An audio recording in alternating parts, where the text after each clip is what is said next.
तो स्वागत है आप सभी का पुनः एक बार फिर से अपनी इस विशेष कार्यशाला में। अभी थोड़ी देर पहले लोगों की अधिकता के कारण से कार्यशाला जो है वो बीच में भ्रमित हो गई थी, यानी अपने दिशा से दिग्भ्रमित हो गई थी। लोग ओवरलोड हो गए थे।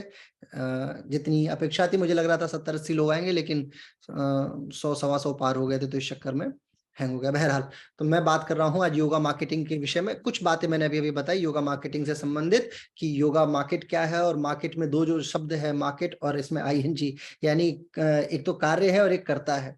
तो मार्केट क्या है, पहले योगा की मार्केट को समझना बड़ा जरूरी है, और उसके उपरांत जो है उसमें लगने वाले आईएनजी, यानी कि उस व्यवस्था क्रम को कैसे मार्केटिंग की जाती है, इस विषय में बात की जाएगी। योगा का बिजनेस मैं आपको बता रहा था कि समस्त विश्व जब त्रासदी को झेल रहा है, तो उस त्रासदी के दौरान भी योगा ही एकमात्र ऐसा रास्ता है जो वसुधैव कुटुंबकम के सिद्धांत को देता है। और योगा मार्केट ही वो माध्यम है जिसके माध्यम से आप क्या कहते हैं, लाखों पैसा कमा के, करोड़ों कमा के, और विश्व को शांति दे सकते हैं। और इससे आपको भी शांति मिलेगी और विश्व को भी शांति मिलेगी। समस्त देश एक दूसरे पे लड़ रहे हैं, सबकी टेरिटोरियल आर्मी जो है वो कहीं ना कहीं परेशान है, प्रताड़ित है। तो योगा मार्केट कुल मिलाकर एक बहुत बड़ी बात है। जो लोग मार्केटिंग करते हैं उनके लिए ये सिर्फ एक जरिया नहीं है, ये समस्त जीवन जीने का तरीका ही बन जाता है। और ये तरीका जो है ना, यानी हर एक विषय वस्तु में मार्केटिंग, जिसको मार्केट दिखने लग जाए, वो ही उसे मानिए आप कि वही एक बड़ी मार्केट है। तो आज पुनः फिर 100 लोगों की टीम जुड़ चुकी है। स्वागत है आप सभी का वापस से। अब ईश्वर से मनाइए कि हैंग ना हो बस, क्योंकि माहौल बनेगा अच्छा, तभी आनंदित से मैं बता पाऊंगा। कुल मिला के मैं आपको कुछ थियरीज बता रहा था, मार्केटिंग की कुछ थियरीज हैं, जिसमें Ansoff matrix, balance score card, marketing mix, communication mix, stake holder mapping, Mendelow matrix और कंज्यूमर डिसीजन मेकिंग प्रोसेस। ये कुछ थियरीज हैं जिसपे हम लोग बात कर रहे थे। दो क्रॉस थियरीज हैं जिसमें मार्केट डेवलपमेंट और प्रोडक्ट डेवलपमेंट। एक तो ये कि खुद की मार्केट बनाना एक अलग बात होती है, और एक होता है कि अपना प्रोडक्ट बना के उसको डेवलप करना, ये दूसरी बात होती है। एक होता है कि कैसे कैसे आप मार्केट को डाइवर्सिफाइड करें, कैसे आप उस पर एकाधिकार, मोनोपोली क्रिएट करके और उसको उसको दिग्भ्रमित करें, यानी नए रास्ते दें, सही रास्ते दें। दिग्भ्रमित का मतलब बुरे रास्ते ना दे, योग के सही रास्ते को आप दे। और एक होता है मार्केट को कैसे पेंट्रेट करें, यानी घर में बैठे बैठे कुछ ऐसा कर दिए कि पूरी मार्केट जो है वो उछाल मारने लगे। जैसे गर्मी होती है ना, कि आपने सिलेंडर के ऊपर, एक गैस के ऊपर एक कटोरा रख दिया, उसमें पानी आपने रख दी और उसमें सिर्फ आग लगा दी नीचे, तो जैसे आग नीचे जल रही है लेकिन पूरे कटोरे का पानी ऊपर उबल रहा है। ये उबाल जो है इसको मार्केट पेंट्रेशन बोलते हैं। तो मार्केट पेंट्रेशन का सिस्टम बड़ा जरूरी है। फिर बात आती है मार्केट डेवलपमेंट की, कि आपने नई मार्केट बनाई कैसे। अभी इन विषयों पे मैंने आप सभी को बात बताई है कि मार्केट डेवलपमेंट क्या है और कैसे मार्केट आपको डेवलप करनी है। मार्केट डेवलपमेंट में बहुत बढ़िया बढ़िया नाम आते हैं, जिसमें एक बड़ा शानदार नाम आता है आपका क्या कहते हैं, भरत ठाकुर के आर्टिस्टिक योग का। एक नाम आता है आपके क्या कहते हैं, बंगाल युक्त जो है, जो हॉट योगा के विक्रम जी। उसके बाद अयंगर जी। कुछ ऐसे बड़े नाम हैं भारत में जिन लोगों ने मार्केट को बहुत बड़ा बनाया। लेकिन इसके बाद अगर कोई मैं यूनिवर्सल यानी नेशनल लेवल पे कहूं कि योग, भारत योग का करता है, लेकिन कोई किसी ने मार्केट डेवलपमेंट में काम नहीं की। सब लोग आते आते रहते हैं और योग को मतलब बाबा वाला क्रम समझ के साइड हो जाते हैं। बिजनेस करते हैं लेकिन बाबा का चोला ओढ़ के करते हैं, यानी बाबा बन के बिजनेस करने लग जाते हैं। फिर आश्रम बनाने पे चले जाते हैं कि मुझे योग का आश्रम बनाना है। योग के बिजनेस प्रणाली को गलत किसने सिद्ध किया? क्यों ये गलत मार्केट बन जाती है? क्यों ऐसा लगता है लोगों को कि ये बहुत गलत मार्केट है, नहीं नहीं इसको, योग को मार्केटाइज नहीं कर सकते?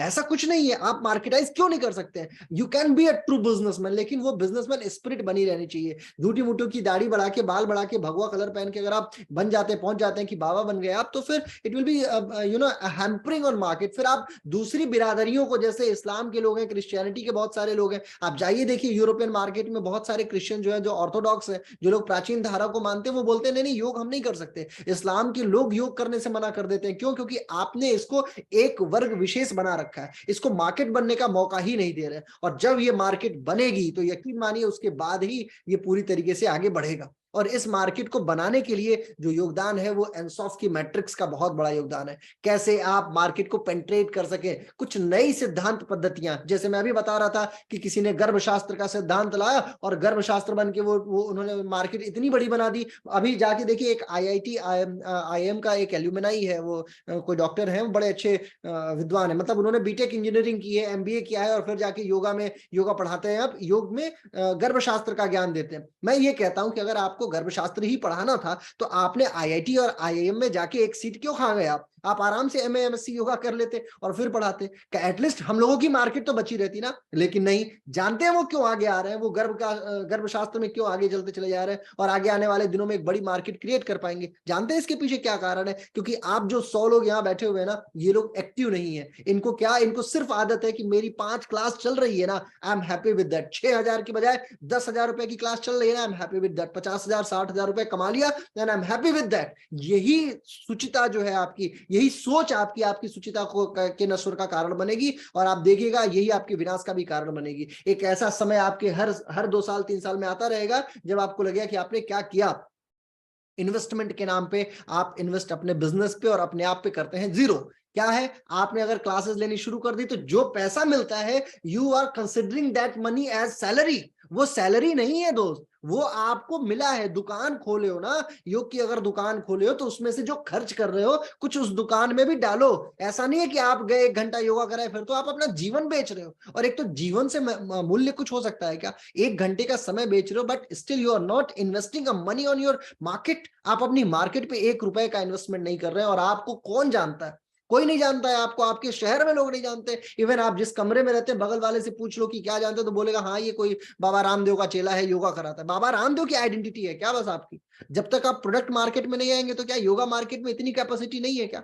यही बात है यहाँ पे। बाबा रामदेव की पूरी मार्केट प्रोडक्ट डेवलपमेंट पे हुई और वो हजारों करोड़ की मार्केट वो बना चुके हैं। लेकिन इसके इतर सर्विस मार्केट आती है मित्र, और सर्विस मार्केट है जिसमें हम लोग कार्य करते हैं। सर्विस मार्केट का मतलब जहां पे आप शिक्षा दे रहे हैं, जहां पे आप योग शास्त्र सिखा रहे हैं और कुछ उत्कृष्ट ज्ञान देके कुछ उत्कृष्ट मनी प्राप्त कर रहे हैं, कुछ पैसा प्राप्त कर रहे हैं। यही सिद्धांत आपको एंस ऑफ मैट्रिक्स बताता है। और मार्केटिंग के लिए योग के लोगों को यह बात बहुत अच्छे से समझ लेनी चाहिए।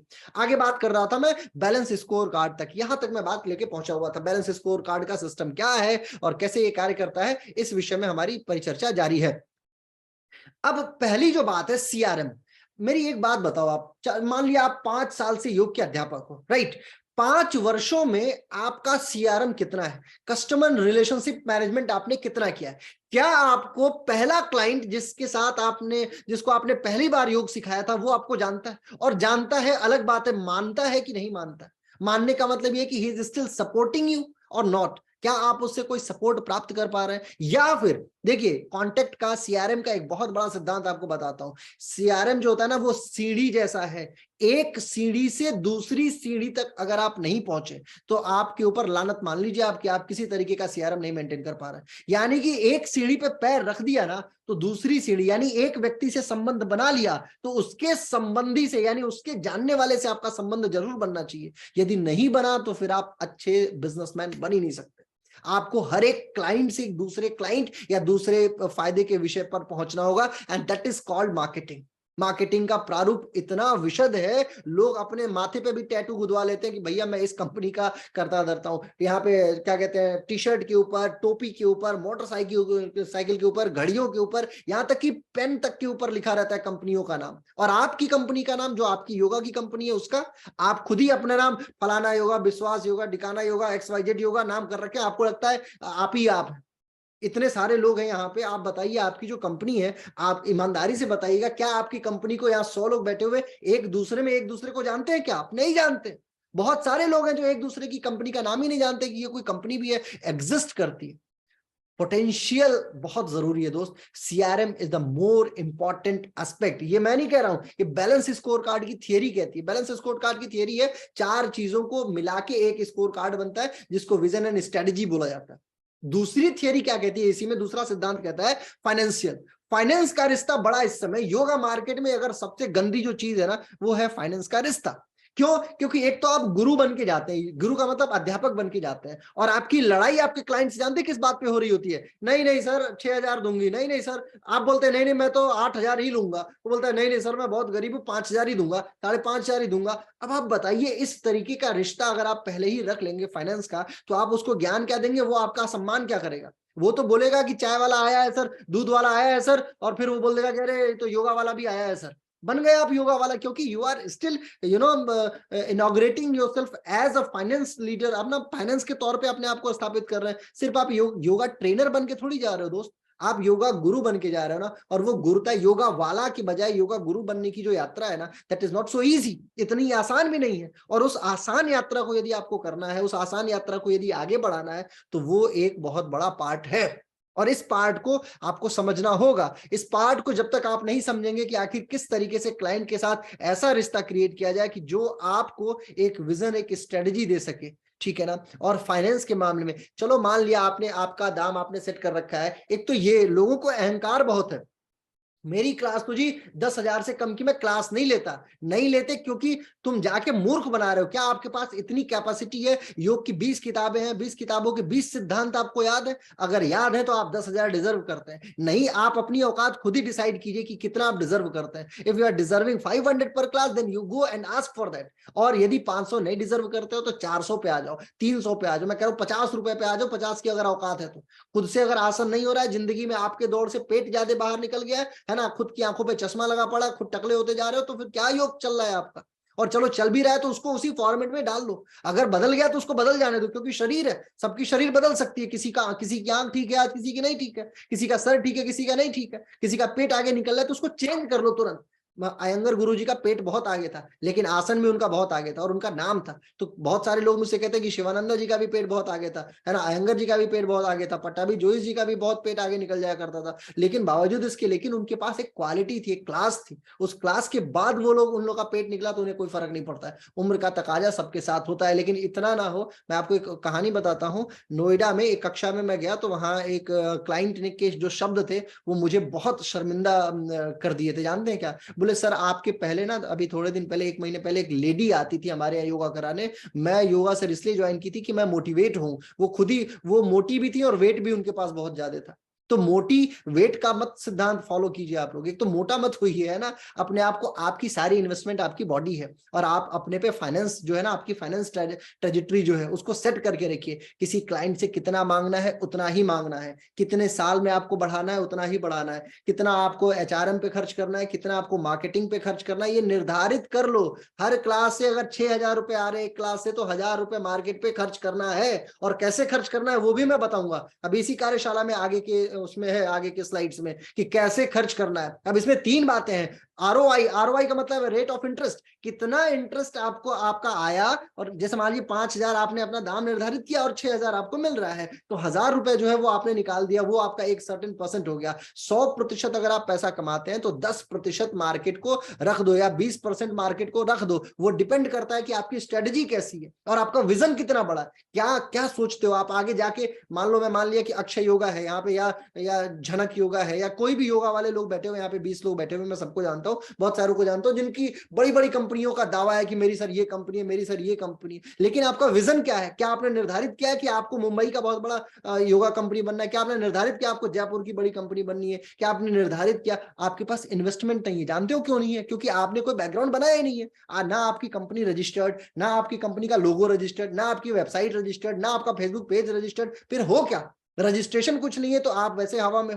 आयुष में मंत्रालय की वेबसाइट पे रजिस्ट्रेशन होता है ट्रेनरों का, आधे लोगों को तो ये भी नहीं पता होगा, ना आप वहां पे रजिस्टर्ड। तो फिर करोगे क्या?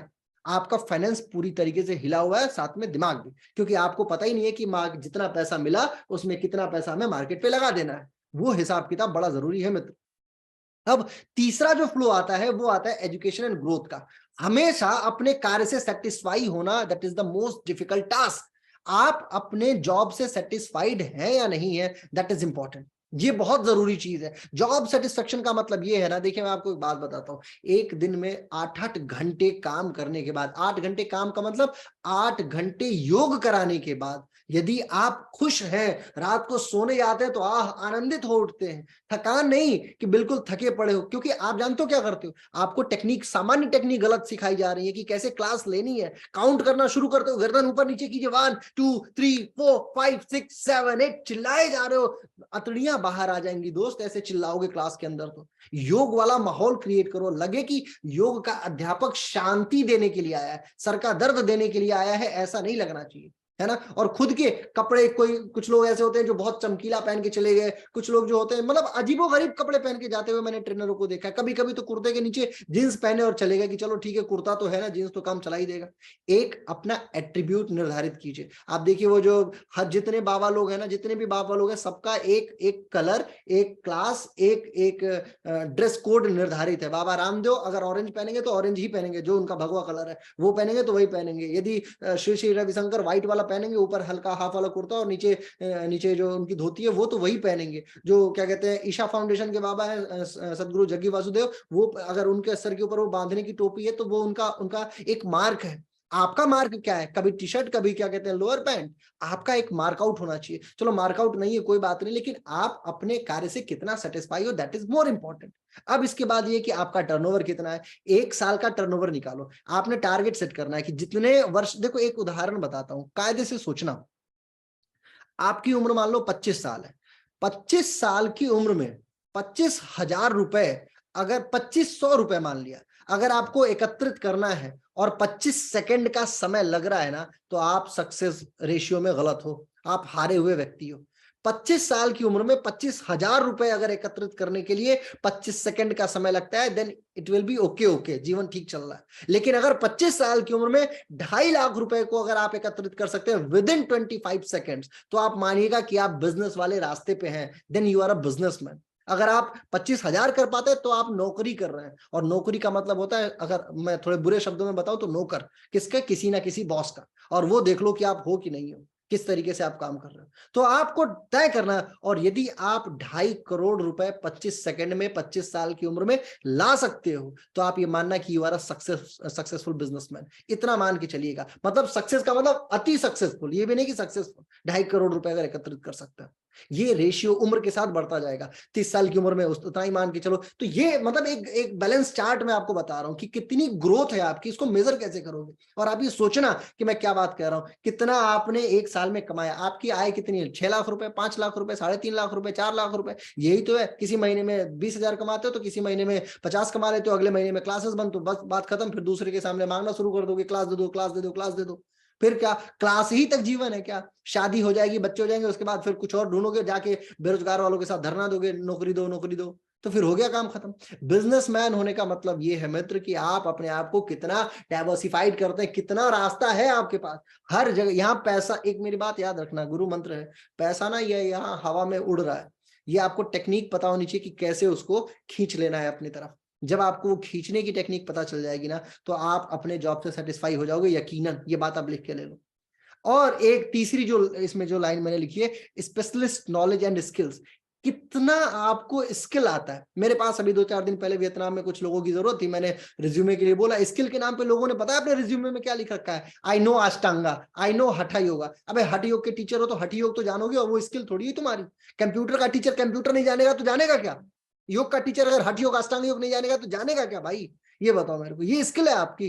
स्किल का मतलब होता है आपको एक्यूप्रेशर कितना आता है, आप आयुर्वेद साइंस में कितना है, आप ज्योतिष साइंस में कितना है, आप सब्सिडरी साइंसेस में कितना है, आपको विन्यासा आता है कि नहीं आता है, आपको अयंगर कॉन्सेप्ट आता है कि नहीं आता है। अष्टांगा के टीचर अष्टांगा ही नहीं जानेगा तो फिर जानेगा क्या? ये बताओ।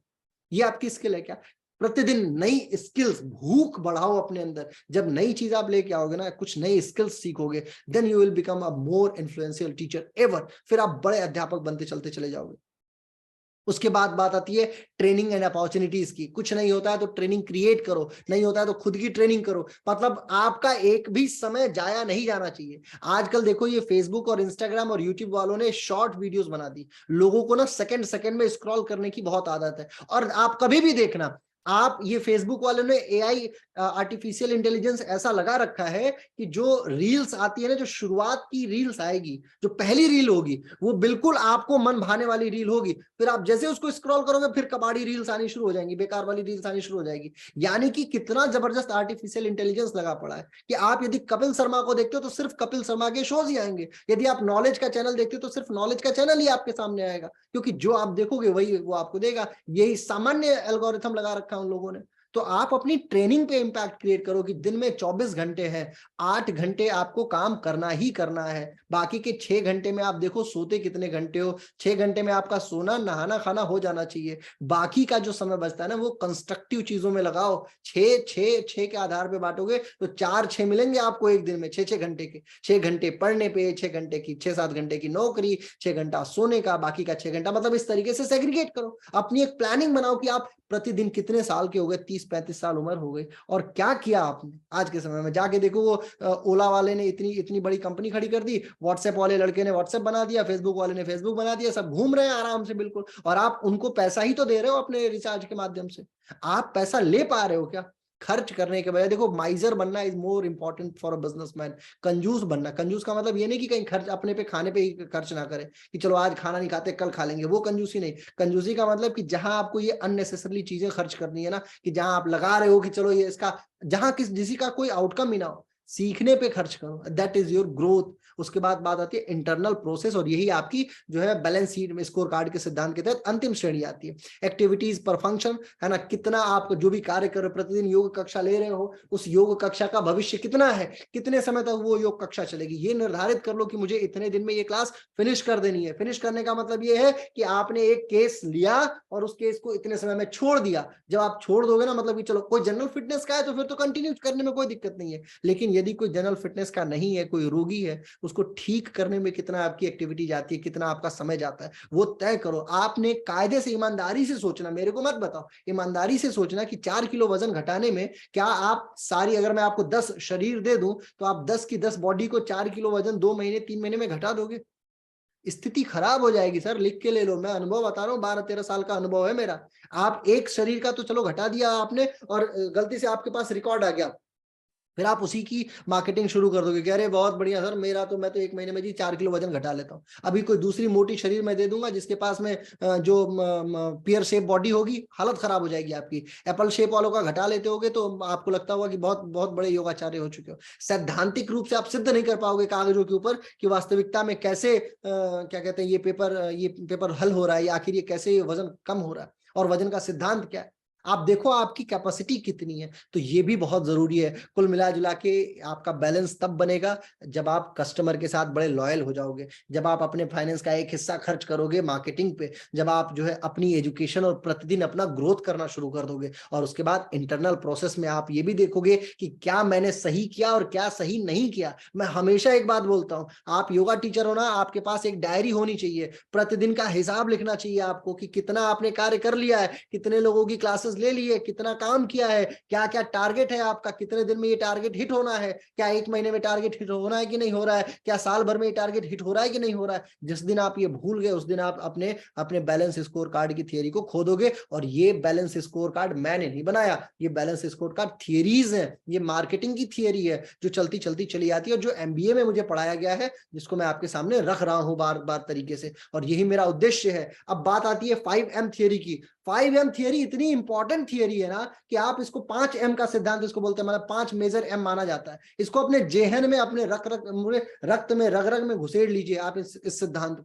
5M क्या है? पहला है मिशन, कहां तक जाओगे। गंगा निकली अगर क्या कहते हैं पहाड़ियों से, तो जाएगी वो कलकत्ता होते हुए, कलकत्ता के पास मतलब पश्चिम बंगाल के उसमें सुंदरबन डेल्टा में, और बहेगी तो समुद्र तक। अगर गोदावरी निकलती है अगर महाराष्ट्र के पहाड़ों से, तो वो जाएगी आंध्रा होते हुए, किसी ना किसी समुद्र में मिलेगी। आपका मिशन क्या है? कितने दिन कार्य करना है? 70 साल 80 साल की उम्र तक काम कर पाओगे कि नहीं कर पाओगे? पहले तय करो, खुद की उम्र देखो, बायोलॉजिकल एज देखो। उम्र है आपकी 25 साल और लगते हैं 28 साल की हो, क्या उम्र है आपकी? योग में क्या होना चाहिए? हो 30 साल के, लगो 25 साल के, तब तो आपका मामला ठीक चल रहा है। लेकिन आजकल का समय, आजकल का खान पीन सब, तो मिशन निर्धारित कीजिए कि आपके बिजनेस का मिशन क्या है, क्या एक्सट्रीम हिट करना है आपको। आपका गोल निर्धारित होना चाहिए कि मुझे इस फलाना देश में एक योग की संस्था खोलनी है, मुझे 500 लोगों को एम्प्लॉयमेंट देना है, 500 लोगों को कार्य कराना है, एकदम रिटर्न में होना चाहिए। अपनी डायरी पे उठाओ और अपना मिशन लिखना। आज जाना इस वर्कशॉप के बाद तो लिखना कि आपका मिशन वास्तविकता में है क्या, क्या आप उस टारगेट को हिट कर पाओगे क्या। और सुनो,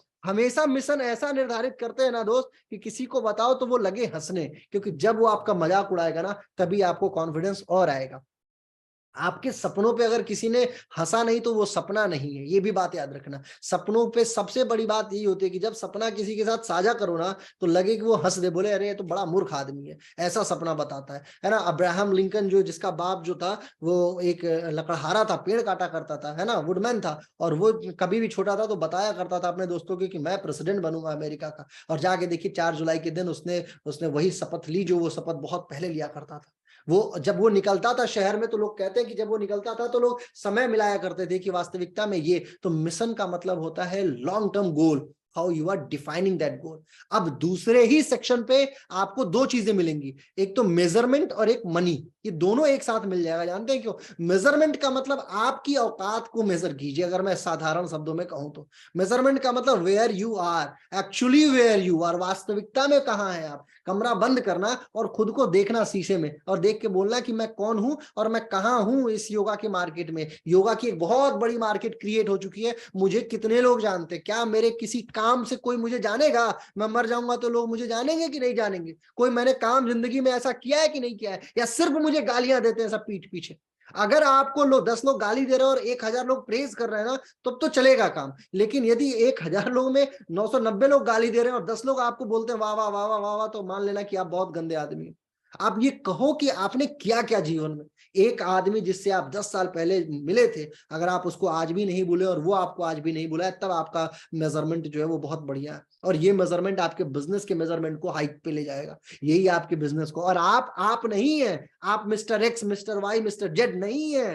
आप नहीं है, आपकी कंपनी आप है। याद रखिएगा, I am not Shivam, I am SKM, that is the my vision, यही मेरा मिशन है और यही मेरा कार्य है। ऐसे आपकी कंपनी जो है ना वो कितनी महत्वपूर्ण है आपके लिए, and that is all about your goal. आपके टी शर्ट पे, आपके, जैसे मैं बता रहा था ना कि अभी पिज्जा वाले जो है उनकी मोटरसाइकिल पे, उनकी टी शर्ट पे 3 अगर कंपनियों को मैं आपके सामने रख दूं तो आप बड़े आराम से बता दोगे कि कौन सी कंपनी का है ये। एक पिज्जा वाला डोमिनोज वाले को पहचान जाओगे, स्विगी वाले को पहचान जाओगे, और उसके बाद जो है जोमेटो वाले को पहचान जाओगे। क्यों? क्योंकि उन सबने एक एक कलर चुन लिया, सबने कलर डिसाइड किया, मेरा भाई स्काई कलर, मेरा लाल कलर, मेरा ऑरेंज कलर, सबका डिसाइडेड है कलर। समझ रहे हैं आप? तो आपने, आपको अपने बिजनेस को मेजर करना है, and then you will fulfil your dream. अब इसमें बात आती है मनी की, कि पैसा कितना जरूरी है। पैसा बहुत जरूरी चीज है भाई। ऐसा नहीं है कि पैसे को आपने कुछ भी नहीं समझा, चलो जी पैसा चल रहा है चल रहा है चल रहा है, ना, पैसा बहुत जरूरी चीज है।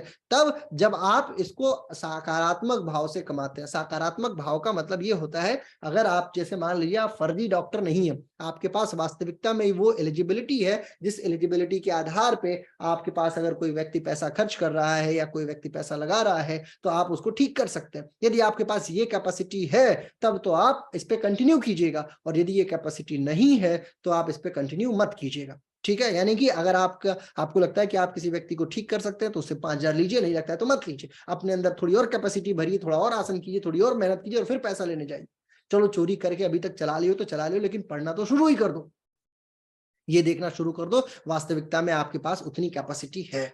इसके बाद आता है मैसेज। आपका टोटल अगर देखा जाए, सम टोटल आपका, आपकी कंपनी का मैसेज समाज में क्या जा रहा है कि आप लूटे। देखो एक मैसेज तो क्रिएट हो ही जाता है, कोई भी चीज हो ना, पानी की बोतल तक हो तो वो भी अपना मैसेज दे जाती है। लाल वाली अगर चींटी रोड पे घूम रही है ना, तो आप एक वो मैसेज दे रही है, और उस मैसेज को आप डिकोड कर पा रहे हो। आपकी कंपनी का मैसेज क्या है? क्या आप अपने शारीरिक उद्भव से, शारीरिक प्रादुर्भाव से, शब्दों के चयन से, और अपने जीवन शैली से, आचरण से, आचरण का मतलब होता है जो आप डे बाय डे जीवन में जी रहे हैं, क्या उससे एक मैसेज दे पाने में सक्षम है कि नहीं है? आचार्य का मतलब होता है जो आचरण से कुछ प्रदर्शित, दिग्दर्शित कर सके। आपका आचरण कैसा है, और वो बड़ा मायने रखता है। मैं आपको बोल दूं कि 6 घंटा सो और खुद 12 घंटे सो रहा हूं, तो फिर मैं कैसा आचरण में क्रिएट कर रहा हूं। और अधिकतर योगा टीचर मैं जानता हूं कि झूठ बोलते हैं सब क्लासों में जाके कि सर मैं तो बस जी 2 ही टाइम खाता हूं, मैं तो बिना नहाए खाता ही नहीं। बिना नहाए योगा क्लास में पहुंच गया, थोड़ा बहुत सुंदर है तो बस बाल वाल झाड़ के पहुंच जाते हैं सब क्लास में कि चलो ठीक है अब तो नहा के ही आए।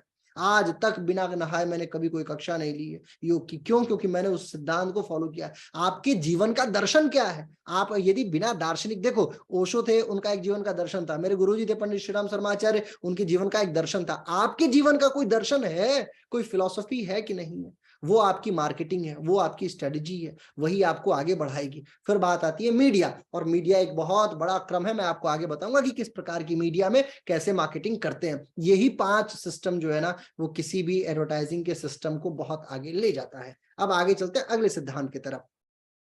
ये मोस्ट इंपॉर्टेंट सिद्धांत मानिएगा आप इसको, एमसीएम इसको बोला जाता है, मार्केटिंग कम्युनिकेशन मिक्स। ये दोनों यानी मार्केटिंग में कम्युनिकेशन दोनों को अगर मिला दिया जाए तो फिर एक बड़ा आवरा क्रिएट हो जाता है मार्केटिंग का। योग के बाजार में पहली चीज जस्टिफाई कीजिए, आपकी कंपनी का नाम कितने लोग जानते हैं, आपने कहां कितना खर्च किया आज तक पिछले 5 वर्षों में या पिछले 1 वर्षों में एडवर्टाइजिंग के ऊपर, आपने सेल्स प्रमोशन के लिए कोई ऑफर क्रिएट किया या नहीं किया, आप डायरेक्ट मौखिक रूप से कभी जाते हैं तो किसी को बताते हैं कि नहीं कि भैया मेरी ये फला कंपनी से हूं मैं, मेरी ये कंपनी है, तुम सब्सक्राइब करो या मेरे साथ आओ, मेरी कंपनी को सपोर्ट करो। क्या आपकी कंपनी को आपके नाम के इतर भी कोई जानता है कि नहीं जानता है? मौखिक मार्केटिंग है कि नहीं है? और 2 लोग जो आज जिनको आपने बता दिया वो किसी और कंपनी के बारे में जानते हैं कि नहीं जानते? यानी आप जिसको नहीं बता रहे हो फिर भी वो आपकी कंपनी के बारे में जानता है कि नहीं जानता है, खुद से स्वयं से। That is also one of the most important. फिर बात आती है कि किस बिंदु पे आपको सेल्स क्रिएट करना है, यानी कि ऐसा नहीं है कि आपके पास एनोनिमस कॉल आया कि सर मेरे को योगा करना है। आजकल योगा टीचरों में ये बड़ा ट्रेंड है, मैं आपको बताता हूँ, बहुत बेकार बात है ये। योगा टीचर जैसे मान लो लखनऊ में हो तो लखनऊ में योगा क्लासेस चली, या पुणे मान लो तो पुणे में योगा क्लासेस चल रही हैं, तो एक टीचर के घर पे भी एक बैनर आ गया। मान लीजिए वो एक क्लाइंट के घर मिस्टर एक्स के यहाँ योगा कराता है, तो उसके यहाँ एक बैनर आया, बोले सर ये देखो किसी योगा का बैनर आया, तो वो फोन लगाएगा और पूछेगा हाँ भैया योगा टीचर बोल रहे हैं क्या, मेरे को योगा क्लास की जरूरत थी। खुद योगा टीचर को मैनिपुलेट कर रहा है, देखो मूर्ख बना रहा है। इतना नहीं पता इन मूर्खों को कि सेम इंडस्ट्री से हो, अगर आज एक इंडस्ट्री खराब होगी तो उस पर उसका इंपैक्ट तुम्हारे ऊपर भी पड़ेगा। ये इंपैक्ट कौन क्रिएट कर रहा है भैया? आप क्रिएट कर रहे हैं। और ये इंपैक्ट आप क्या पूछेगा कि 6,000, मैं तो नहीं सर 4,000 ले लो। वो बेचारा उसके पास क्लास नहीं है, वो 4,000 में भी अगर मानने को तैयार हो गया तो आपने उसके भावनाओं के साथ उसकी भावनाओं को आहत नहीं किया क्या? पॉइंट ऑफ सेल होना चाहिए, यानी आपको निर्धारित करना चाहिए कि कितने पे आप बिकेंगे और कितने पे बिल्कुल नहीं बिकेंगे, इतना तो होना ही चाहिए। हाँ, अगर मानवता का पर्सपेक्टिव आता है तो फिर आप झुक जाइए, यानी ह्यूमैनिटी पे कोई भी नियम कायदे कानून नहीं चलने चाहिए। ह्यूमैनिटी अगर हो, कोई मर ही रहा हो बेचारा, उसके पास पैसे ना हो और उसको योग की जरूरत है, आपकी जरूरत है और आपके पास कैपेसिटी है, then go further with that, फिर आप जाओ आगे बढ़ो उस कार्य के लिए। लेकिन अगर आपके पास योग्यता नहीं है और आप वास्तविकता में फिर भी आपने पॉइंट ऑफ सेल निर्धारित कर लिया, फिर तो लानत है आपके ऊपर। पहले योग्यता बढ़ानी बहुत जरूरी चीज है। एग्जीबिशन बड़ा जरूरी है। एग्जीबिशन का मतलब होता है प्रदर्शन। आपने जो काम किया वो दूसरों को बताया कि नहीं बताया, ये भी बहुत जरूरी है। प्रदर्शन का मतलब होता है आप जितना कार्य कर रहे हैं ना प्रतिदिन, आप करने को बहुत तीर मार रहे हो डेली कि आपका टोटल इनकम जो है वो 50 करोड़ है, 70 करोड़ है। अगर आप अखबार पढ़ते होगे तो आप देखते होगे कि टाटा का एक बैलेंस शीट प्रकाशित होती है बाकायदा अखबार में। आप देखिए बिरला का एक बैलेंस शीट प्रकाशित होता है पूरा। आप देखिएगा, आप फाइनेंशियल रिपोर्ट की, फाइनेंशियल टाइम्स आपका अखबार अगर आपके आता होगा तो उठा के कभी पढ़िएगा, आपको दिखेगा सबकी बैलेंस शीट प्रकाशित होती है। इतने 1,000 करोड़ का बिजनेस किया। अरे आप चलो 1,000 करोड़ नहीं, 100 करोड़ नहीं, 1 करोड़ नहीं, 1 लाख का भी करते हो तो कम से कम बताओ तो सही कि आपने किस किस को योगा सिखाया। अजी मेरे क्लाइंट तो जज साहब है, मेरे क्लाइंट तो आईएएस है, बस इतने से काम नहीं चलेगा। इस मार्केट को थोड़ी और बड़ी करनी होगी, आपको बताने का काम थोड़ा और बड़ा करना होगा। जो भी करो, मैं कहता हूं एक बात हमेशा ध्यान रखिए कि चाहे कीजिए बहुत थोड़ा सा, लेकिन उसका हल्ला इतना होना चाहिए ना कि लगे कि जैसे कितनी बड़ी तीर मारी है। दूसरे के लिए जरूर वो छोटी तीर होगी, आपको भी अंदर से लग रहा होगा, लेकिन अपने काम पे टिके रहोगी, नहीं नहीं नहीं ये बहुत बड़ा काम किया मैंने। और हमेशा मोटिवेट करते रहो। डिमोटिवेशन की खान तो आप है ही हो, है ना? यानी डिमोटिवेट तो प्रतिदिन, एक दिन 4 बजे जग गए, 2 दिन जग गए, 3 दिन जग गए, चौथे दिन डिमोटिवेट होना तय है। ये तो मनुष्य का गुण है। लोग कहते हैं, मेरे को एक फिलोसोफर मिले, बोले अंधकार सत्य है, प्रकाश सत्य है, आप बताओ। मैंने बोला सर अंधकार सत्य है। वो बोले बड़े नकारात्मक व्यक्ति हो तुम। मैंने बोला मैं कैसे नकारात्मक हूं? नकारात्मक तो आप हैं। बोले प्रकाश सत्य है। भाई प्रकाश को सब लोग अच्छा मानते हैं। मैंने बोला सब अच्छा मानते हैं तो मैं भी अच्छा क्यों मानूं? प्रकाश का तो एक सोर्स होता है ना सर, अंधकार तो शाश्वत है, हर जगह अंधकार चल रहा है, तो इसका मतलब मैं नकारात्मक हो गया? जो चीज सही है उसको मैं स्वीकार नहीं कर रहा हूं। स्वीकार्यता के नाम पे हमारे पास शून्य है। स्वीकार करना सीखिए, अपने आप को मोटिवेट करना सीखिए। प्रकाश और अंधकार के चक्कर में पड़ेंगे तो पड़े रह जाएंगे। कोशिश ये कीजिए कि व्यवसाय कैसे आपका बढ़े और उसको एग्जिबिट कैसे करें। फिर बात आती है आपके पैकेजिंग की। पैकेजिंग का मतलब ये होता है कि जो भी चीज देते हो ना, कहा जाता है बंद मुट्ठी लाख की तो खुली तो खाक की। अगर बंद मुट्ठी है ना, अगर आपको लगे कि बहुत धीर गंभीर बन के बैठे हुए हो, किसी क्लास में गया, वो बेचारा उसने पंजाबी फैमिली, उसने ऑफर कर दिया सर थोड़ा आज आ जाओ हमारे साथ छोले भटूरे हो जाए, बोले नहीं नहीं सर मैं नहीं खाता, अगले दिन छोले भटूरे फिर कुलचे सब उसके साथ चलने शुरू हो गए। लानत नहीं है तुम्हारे योगा टीचर होने पे। पैकिंग का मतलब है ना, जब आप किसी के घर जाइए तो लगे कि हाँ यार योग का अध्यापक आया, कोई देख के ये ना कह दे कि अब आजकल क्या है ना, नए नए जो ये रंगरूट टीचर हो रहे हैं सब, ये पता नहीं किस किस तरीके की दाढ़ी बना लेते हैं सब, पोनी टेल करके ये बाल वाल अलग अलग तरीके से बना के पहुंच जाते हैं, बड़ा वाला जूता पहन के, और वियतनाम में बड़ा कॉमन है, सब बाल वाल रंग लेते हैं सब और लगा देते हैं सब। मैं जब से वियतनाम में हूँ, यकीन मानिए कुर्ता ही पहन के योगा क्लास लेता हूँ मैं, और जितने योगा के टीचर्स हैं आजकल बड़ा ट्रेंड में हो गया वियतनाम में योगा, मतलब ये कुर्ता पहनना और कुर्ता पहन के क्लास लेना, क्योंकि मुझे पता है कि ये चीजें गलत हो रही हैं, आप उस ट्रेडिशन को भगा रहे हैं। दुबई में मैं था, मैं बहुत सारे ऐसे लोगों को जानता हूँ जिनके यहाँ शराब दारू चलनी शुरू हो जाती है, योगा टीचर है, दिन में योगा क्लास लेके शाम को शराब दारू शुरू हो जाती है। चाइना में तो लगभग लगभग सब पीते हैं सब शराब और दारू। ये चीजें, ये आपको योगा अध्यापक बनाती है क्या? ये आपको नहीं बनाती है। और इससे पता है होना कुछ नहीं है, मुझे पता है कि आपको दारू की बहुत आवश्यकता है, लेकिन एक समय के बाद आपकी शक्ल पे दिखने लग जाएगा कि आप दारूबाज हो कि नहीं हो। वो बता देगी, आपकी आंखें बता देंगी कि सर आप कैसे व्यक्ति हो, आप कितना इनहेल करते हो, कितना एक्सेल करते हो, वो पता लग जाता है। आपकी कैपेसिटी, सांस लेने की कैपेसिटी, आपकी काम करने की कैपेसिटी, आपको पता चल जाएगा। एक दिन में 12 घंटे 14 घंटे जो आदमी बोल ना पाए है ना, 10 घंटे काम ना कर पाए, वो व्यक्ति बिजनेसमैन क्या बनेगा? मेरे सर कहा करते थे बिजनेस में, जब मैं था एमबीए में, तो कहा करते थे कि बेटा सिलाई की जो है ना कंपनी खोल लेना, और सिलाई की कंपनी में कभी जीएम की कुर्सी पे जाके मत बैठना, हमेशा उन सिलाई वालों के साथ सिलाई करते रहना। जानते हो क्यों? क्योंकि सिलाई की कंपनी तो है ही तुम्हारी, लेकिन वो सिलाई का जो काम कार्य करता है ना, वो इस बात को हमेशा महसूस करेगा कि ये हमारे ही आसपास की चीजें बराबर है, कोई बहुत इनके अंदर वो घमंड नहीं है।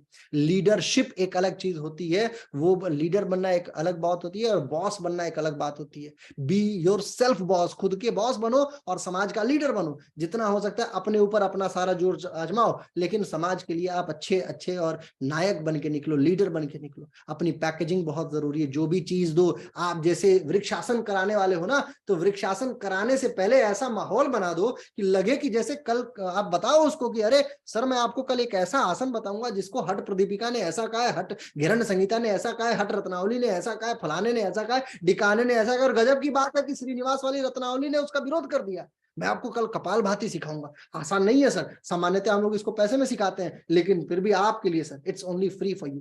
जैसे आप जानते हो घड़ी की दुकान पे जाओगे, घड़ी खरीदने ना, तो बोलेगा सर झोला ले लो। आजकल तो सब्जी वाले भी होशियार हो चुके हैं सर, आलू लेने जाओ तो बोलेगा सर प्लास्टिक बैन है, लिहाजा आप बोलोगे झोला दे दो, तो बोलेगा सर 10 रुपए का झोला। वो झोले में फंसा के आपको बेच दे रहा है, 5 रुपए का लाभ कमा ले रहा है, आलू में 1 रुपए कमा रहा है ना, और झोले में 5 रुपए कमा रहा है। और आप योगा क्लास में क्या कमा पा रहे हो? बस योगा क्लास लिए चले आए, कोई रिश्ता नहीं, कोई कोई पैकेजिंग नहीं, कोई तरीका नहीं। फिर बात आती है स्पॉन्सरशिप की। समय आने पे अपने क्लाइंट का सही उपयोग करना सीखिए। जैसे मैं आपको बताता हूं, अगर आपने समाज सेवा करनी शुरू कर दी योग के साथ में, you will be more fruitful, है ना, आप बहुत फलदायी हो जाओगे। कैसे हो जाओगे बताता हूं, मेरी खुद का ही, मेरा अपना ही अनुभव है इस मामले में। हम लोगों ने एक अच्छे भाव के साथ में अपनी एक फाउंडेशन खोली, उदार फाउंडेशन करके, एनजीओ, गरीब बच्चों को पढ़ाना शुरू किया। पढ़ाना क्या, हमने तो कोरोना के काल में सिर्फ खाना खिलाने के लिए हम आगे आए, समाज में निकल गए। और आप यकीन मानिए हमारे जितने भी क्लाइंट्स थे ना, सबने बहुत अच्छी सहायता की। सबने जितना हो सकता था अपने घर में से बोले सर हम लोग तो निकल नहीं सकते, आप सर ये पैसा ले लो। और मैं आपको बताऊं, मेरे यहाँ नोएडा में तो सेक्टर 52 से कुछ ऐसे भी क्लाइंट थी जो बेचारी घर में खाना बना के देती थी कि सर हम खाना बना दे रहे हैं, सर आप खाना पहुंचा दीजिए उन लोगों को, बस इतनी कृपा कर दीजिए। कहने का मतलब यह है कि अगर आप अच्छा कार्य करेंगे तो कारवां यूं ही जुड़ता चलता चला जाएगा। आपको एक से दूसरा और दूसरे से तीसरी चीज पे जाना आना चाहिए। जब आप दूसरे से तीसरे पे नहीं पहुंचे हो तो आपकी मार्केटिंग शून्य है। और यही मार्केटिंग कम्युनिकेशन मिक्स का सिद्धांत है। और इसके बाद वाला पॉइंट तो इंटरनेट सोशल मीडिया मार्केटिंग, इसके तो आप एक्सपर्ट हो ही। इंस्टाग्राम पे हैशटैग लगा के, फेसबुक पे हैशटैग लगा के, ट्विटर पे हैशटैग लगा के, सबसे पहले काम करो कि ट्विटर पे अकाउंट बना लो और लिंक्डइन पे अकाउंट बना लो। इंस्टाग्राम आपको गूगल पे लाए या ना लाए, ठीक है, ट्विटर और लिंक्डइन जरूर ला देगा। आप ट्विटर पे अपनी फोटोज डालो, अपनी कंपनी की फोटोज डालो, हैशटैग लगाओ और डालो। 2 से 3 दिन के अंदर ट्विटर आपको गूगल पे भेज देगा। आप अपने बारे में लिखो ट्विटर पे जितना हो सके, लिंक्डइन पे लिखो। ये दोनों प्रोफाइल जो है वो आपको आपके सामने लाके रख देगी। और इसके उदाहरण मैं आपके सामने प्रस्तुत कर सकता हूं, कितने सारे उदाहरण है। मेरा खुद का उदाहरण है, आप सर्च करके देख लेना, शिवम मिश्रा योगा। आपको सबसे पहले कौन सी वेबसाइट मेरे बारे में बताएगी, आप जान जाओगे।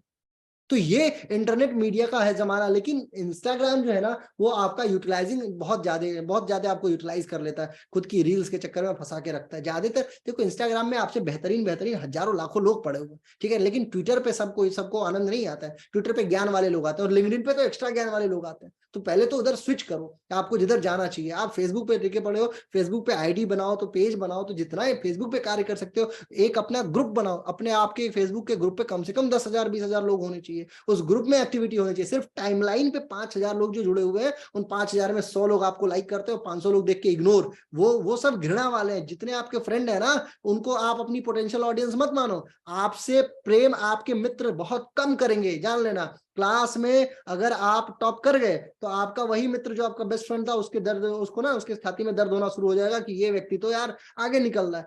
आपको जो सपोर्ट करेगा वो है एनोनिमस लोग, जिनको आप जानते ही नहीं है, पहली बार मिले हैं अभी 5-6 महीने पहले, वही आपको सपोर्ट करेंगे। आपके लोग आपकी टांग खींचने में लगे रहेंगे। हाँ, एक आधा लोग ऐसे होंगे जो बड़े प्रसन्न होते होंगे और बड़ा सपोर्ट करते होंगे, या दूसरा व्यक्ति जो आपको सपोर्ट करेगा जो योग का वास्तविक व्यक्ति होगा, जिसके अंदर योग रहता होगा हृदय में, वो आपको सपोर्ट कर देगा। उसकी गलतियों की कोई विसात नहीं है। समझो, 5,000 लोगों की लिस्ट फ्रेंडशिप बना के आपका काम नहीं चलेगा। मैं आपको अपना ही उदाहरण बार बार देता हूं। मेरे पास 5 फेसबुक की आईडी हैं। 5 फेसबुक की आईडी जानते हो क्यों? एक से मेरे गांव वाले लोग जुड़े पड़े, एक पे मेरे नोएडा वाले लोग जुड़े पड़े, एक पे मेरे वियतनाम वाले लोग जुड़े पड़े, एक में सिर्फ योग के लोग जुड़े पड़े। इस तरीके से अलग अलग 5 बनाई है मैंने, और सब पे मैं एनालिसिस करता हूँ। एक फोटो, सेम फोटो में योग की फोटो गाँव में डाला तो वहां पे 1,000 अगर 500 लोगों ने पसंद किया है, तो उसको अगर मैंने योगा वाले में डाल दिया तो उसको 50 लोग भी नहीं पसंद कर रहे हैं। जानते हो क्यों? वो देख सब रहे हैं, सब, मुझे पता है कि सब देख रहे हैं सब, लेकिन उनको लाइक करने में कष्ट आ रहा है। क्यों? क्योंकि अरे ये कैसे आगे जा रहा है, मुझे पता है वो बात। गांव वाले प्रसन्न हो रहे हैं कि यार चलो मेरे गांव का लड़का बढ़िया है, आगे बढ़ रहा है। उसी को अगर मैं अपने यूनिवर्सिटी वाली आईडी पे डाल देता हूं तो यूनिवर्सिटी वाले और प्रेज करते हैं, वाह बहुत बढ़िया, हमारे बीच का कोई लड़का है। समझ रहे हैं आप? तो कहने का मतलब, आप अपनी जनता से एग्रीगेट कीजिए, तय कीजिए कि कौन आपका सहयोगी है और कौन आपका विरोधी है। जो एकदम बिल्कुल नियर बाई होगा, गारंटी विरोधी होगा, लेकिन उसके देखो, चाणक्य की एक थियरी बताता हूं आपको। चाणक्य को आपने पढ़ा होगा, नहीं पढ़ा होगा। उनकी एक थियरी है जिसको क्या कहते हैं, 8 फोल्ड पॉलिसी बोला जाता है। आपको मौका मिलेगा तो पढ़िएगा कभी, चाणक्य मैंने बड़ा ध्यान से पढ़ा है। 8 फोल्ड पॉलिसी जो है ना, उसमें होता है मित्र, उसके बाद दूसरा वाला जो होता है अरि, फिर मित्र अरि, अरि मित्र, ऐसे करके एक 8 लोगों का सिद्धांत बनाया। यानी पहला वाला जो होगा वो शत्रु मान लीजिए, तो दूसरा वाला जो है वो शत्रु का शत्रु हो गया, आपका मित्र हो जाएगा। लेकिन तीसरा वाला आपका जो है अगेन शत्रु हो जाएगा। चौथा वाला मित्र मित्र बनते चलते चले जाएंगे। कहने का मतलब, जैसे भारत को समझिए, भारत का दुश्मन मानिए पाकिस्तान, पाकिस्तान का दुश्मन जो है अफगानिस्तान, तो अफगानिस्तान और पाकिस्तान दुश्मन हो गए, लिहाजा अफगानिस्तान भारत का दोस्त हो जाएगा, पाकिस्तान बफर स्टेट बन गया। समझ रहे हैं आप? तो ये सिद्धांत चलता रहता है, और इसी सिद्धांत को आपको समझना है कि आपके पास निंदक नियरे राखिए, बहुत जरूरी चीज है। लेकिन इतना नियरे मत राखिए कि आपके सर में घुस जाए वो, और सर में घुस जाए तो सर का दर्द बन जाए, और अगर सर का दर्द बन गया तो आपकी मार्केटिंग जय हिंद जय भारत। लिहाजा सोशल मीडिया बहुत जरूरी है। इस पे मैं कभी एक और वर्कशॉप लूंगा कि कैसे इसको लेते हैं। वर्ड ऑफ माउथ जो होता है ना, जिसको रेफरेंस बोलते हैं, एक क्लाइंट ने, आपके जीवन में ऐसा बहुत होता होगा कि आपके क्लाइंट आपको सपोर्ट करते होंगे, बोलते होंगे सर एक काम करो, मेरी जो मौसी की लड़की है उसकी क्लास ले लो, सर फलाने की क्लास ले लो, सर ढिकाने की क्लास ले लो, सर इनकी क्लास ले लो। ये जानते हो ये कैसे चल रहा है? ये चल रहा है तब चलेगा जब आप जो है अच्छा कार्य कर रहे हो, और आप प्रतिदिन आपको बताना होगा कि सर आप जो है मैंने बड़ा बढ़िया कार्य किया है सर। मैं आपको बताऊं, मैं जब यूनिवर्सिटी, मैं तो बोलते रहता हूं क्योंकि मेरे पास तो है, तो मैं बोल देता हूं। मैं बोलता हूं सर मैं यूनिवर्सिटी में था, मैं ना सर अपने बैच में टॉप कर गया था, पहले वाले में तो सर मैं फेल कर गया था, मतलब फेल किया मतलब बहुत कम नंबर आया था मेरा, लेकिन दूसरे टेस्ट से मैंने टॉप करना शुरू किया और मैं गोल्ड मेडलिस्ट हो गया। मैं उसको ये नहीं बता रहा हूं कि मैं गोल्ड मेडल, मैं उसको ये बता रहा हूं कि आई एम गोल्ड मेडलिस्ट। मैं ये नहीं बता रहा हूं कि सर मैं यूनिवर्सिटी से मैंने पढ़ाई भी की है। बार बार हर 1-2 घंटे के बाद मैं बताता हूँ कि सर मैं तो सर 2009-10 का हूँ, उस समय उस जमाने में सर अलग बात थी। अब वही सोचता है कि बड़ा अनुभवी आदमी है यार मेरे सामने जो बैठा हुआ है, ये सामान्य योग टीचर नहीं है। फिर उसका सम्मान बढ़ते चला जाएगा। हीरे को एक लड़का पाया और लेके पहुंचा। देखो, मूर्ख बनाने का अगर सिद्धांत, मैं हमेशा एक कहानी सुनाता हूं, मूर्ख बनाने का अगर सिद्धांत है ना, तो मूर्ख तो किसी को भी बना सकते हो। मूर्ख बना के विजेता बने तो क्या बने, है ना? मुल्ला नसरुद्दीन को भर्ती किया गया सेना में, वो भर्ती होना ही नहीं चाहता था, उसको लेके गए सब आर्मी वाले। मैं हमेशा ये कहानी सुनाता हूँ, ओशो ये कहानी सुनाते हैं, बोलते हैं कि मुल्ला नसरुद्दीन को पकड़ के ले गए सब सेना में, बोले चलो भर्ती, आई का टेस्ट होगा, देखा कि आई के, वो भर्ती होना ही नहीं चाहता था, वो पेपर तो कैसे कैसे उसको पास कर दिए सब। आई वाले में बोला मेरे को दिख नहीं रहा है सामने जो रखा पड़ा है बोर्ड, तो बोले कि चलो बड़ा सा बोर्ड ले आई सेना, बोले अब तो देख मुल्ला नसरुद्दीन इसमें क्या लिखा पड़ा है। बोले सर मुझे तो अक्षर छोड़ो, बोर्ड भी नहीं दिख रहा है। तो फिर बोले साहब अच्छा ठीक है, आपकी थाली लेके आए सब उसको बजाते हुए, और थाली लाके पटक दिया, बोले देख मुल्ला नसरुद्दीन ये क्या है। तो मुल्ला नसरुद्दीन जोर से बोला साहब ये तो मेरी अठन्नी है जो गायब हो गई थी, कहाँ मिली आपको। अब आर्मी वाले बिल्कुल भौचक्का कह रहे यार इसको कैसे कैसे सेना में भर्ती किया जाए। आर्मी वाले बोले छोड़ दो इसको। अब जैसे वो छूटा, पहुंच गया एक सिनेमा हॉल में, जाके लगा फिल्म देखने लगा। तब तक आर्मी वालों को पता चला, वो जाके बगल में बैठ गए। जैसे फिल्म खत्म हुई, लाइट जली, तो मुल्ला नसरुद्दीन अगल बगल देखता है कि आर्मी वाले बैठे हुए हैं। तो इससे पहले कि आर्मी वाले कुछ पूछें, मुल्ला नसरुद्दीन ही पूछ बैठा, अरे साहब ये बस कहाँ जा रही है। अब आर्मी वाले बोले कि इसको सही में कुछ नहीं दिख रहा, समझ रहे हो। वो सिनेमा हॉल में बैठ के बोलता है ये बस कहाँ जा रही। मूर्ख बनाने पे आओ तो मूर्ख तो किसी को बनाओगे, खुद को बना रहे हो आप। अपनी मूर्खता आपके ऊपर ही निर्भर करती है। लेकिन आपकी आपकी सघनता, आपने जीवन में कौन बड़े बड़े तीर मारे हैं उसको लिखो, ठीक है ना। कि मैंने ये किया, 16 साल उम्र थी मेरी जब मैंने पहली बार क्वालिफाई किया था देव संस्कृति का examination. It was not so easy. 16 साल का लड़का बैठा हुआ 25 साल 30 साल के लोगों के बीच में, मेरी क्लास में जो सबसे कम उम्र वाला था वही 28 साल का था, समझिए। तो उस उम्र के लोगों के साथ में मैं बैठ के एग्जाम दे रहा हूँ, पेपर दे रहा हूँ, टेस्ट दे रहा हूँ और क्वालिफाई कर रहा हूँ, टॉप कर रहा हूँ। तो दैट इज माई, क्या ये मेरा वो है ना एक तरीके से मेरी क्या कहते हैं मेरा ये मेरी संपत्ति हो गई। और मैं इसकी मार्केटिंग खूब करते रहता हूँ कि चलो मेरा बड़ा बड़ा अच्छा था, बड़ा अच्छा, मैंने बहुत अच्छा काम किया। आप भी ऐसा काम किए हुए हो, लेकिन आपको कोई जानता नहीं है। मैं जानता हूँ एक लड़की को जिसने जेआरएफ नेट में टॉप किया, और क्या बोलती रहती है बार बार कि नहीं नहीं नहीं नहीं मेरे को कोई जाने ना, मैं छुपी रहूं। पेपर में तुम्हारा नाम आ गया, बहुत अच्छी बात है, लेकिन अगर मैं टॉप किया होता ना, जेआरएफ रैंक 1 लाया रहता, यकीन मानो पूरे भारत में इस बात का डंका बचा देता कि मैं जेआरएफ रैंक 1 लाया।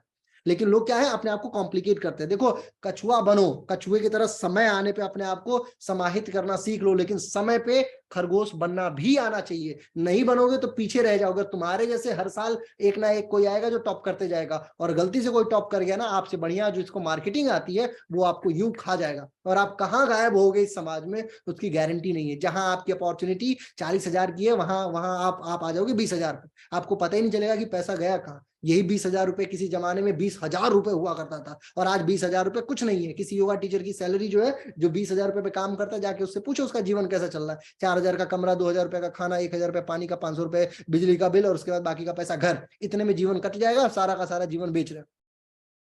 20,000 30,000 रुपए के लिए है क्या योगा टीचर का जीवन। और ये ज्ञान की शाखा है। ज्ञान की शाखा जो है वो बहुत निर्भर करेगी जब आप वर्ड ऑफ माउथ यानी कि माउथ पब्लिसिटी पे जाएंगे। एक दूसरे से एक दूसरे की तारीफ करना सीखिए भी और कराइए भी। जरूरत आने पे किसी के बारे में अगर बताना हो तो बताइए भी। जैसे खान सर को आप देख लीजिए, यूट्यूबर है, बहुत जल्दी फेमस हो गए। क्यों फेमस हो गए जानते हैं? क्योंकि उन्होंने वो सब्जेक्ट लिया और लोग वर्ड ऑफ माउथिंग पे आ गए। लोग बताना शुरू किए कि सर ये है बहुत बढ़िया बहुत बढ़िया। और आज देखिए कहां से कहां तक व्यक्ति पहुंच गया, है कि नहीं। एक बार पटना में गए किसी वो मिठाई की शॉप पे, जाके उनको बोलना था कि मुझे कुछ रसगुल्ले बना के दे दो। तो वो बोला कि सर हम बहुत बड़ा बड़ा ऑर्डर लेते हैं, छोटा ऑर्डर नहीं लेते हैं, आई एम सॉरी, क्योंकि खान जो है वो बहुत सामान्य रहते हैं। तो वो पहुंचे वहां, बोले कि सर रसगुल्ला का ऑर्डर ले लो। वो बोला सर छोटे ऑर्डर्स नहीं लेते हम। तो वो खान ने बोला कि ऐसा भाई साहब 28,000 रसगुल्ले बनाने और 28,000 समोसे, उसका जो है सर चकरा गया। 28,000, बोले हाँ पहले जान तो लो कि बात किससे कर रहे हो, मैं खान स्टडी ग्रुप का जो है डायरेक्टर हूँ। तो ये होना चाहिए रुतबा आपको, रहो सिंपल, लिव सिंपल, है ना, और सोच ऊंची, है ना। ये बहुत जरूरी है, ये सिद्धांत है,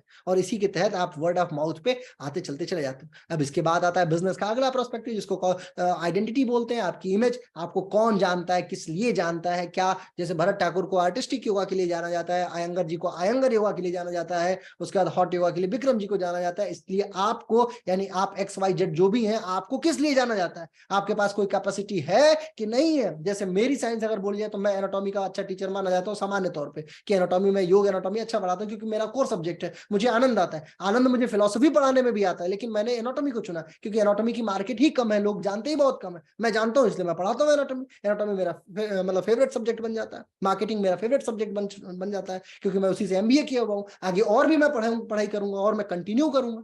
पढ़ाई को अगर मैंने रोक दिया तो मेरे साथ बहुत बड़ी खामी है, ये मेरी बहुत बड़ी गलती है। पढ़ाई को कभी रोकना नहीं है मुझे, यानी आप सभी लोगों को हमेशा कंटिन्यूअस प्रोसेस होनी चाहिए, और आपकी आइडेंटिटी एक होनी चाहिए, आपका एक इमेज होना चाहिए। लोग जब आपका नाम ले तो आपके अच्छेपन के लिए नाम ले। होली का सीजन है, चल रहा है, चलो बढ़िया चल रहा है, उसी में भांग गोबर मिला के खा रहे हो, खिला रहे हो, तो काय बात की योगा टीचर हो तुम बे?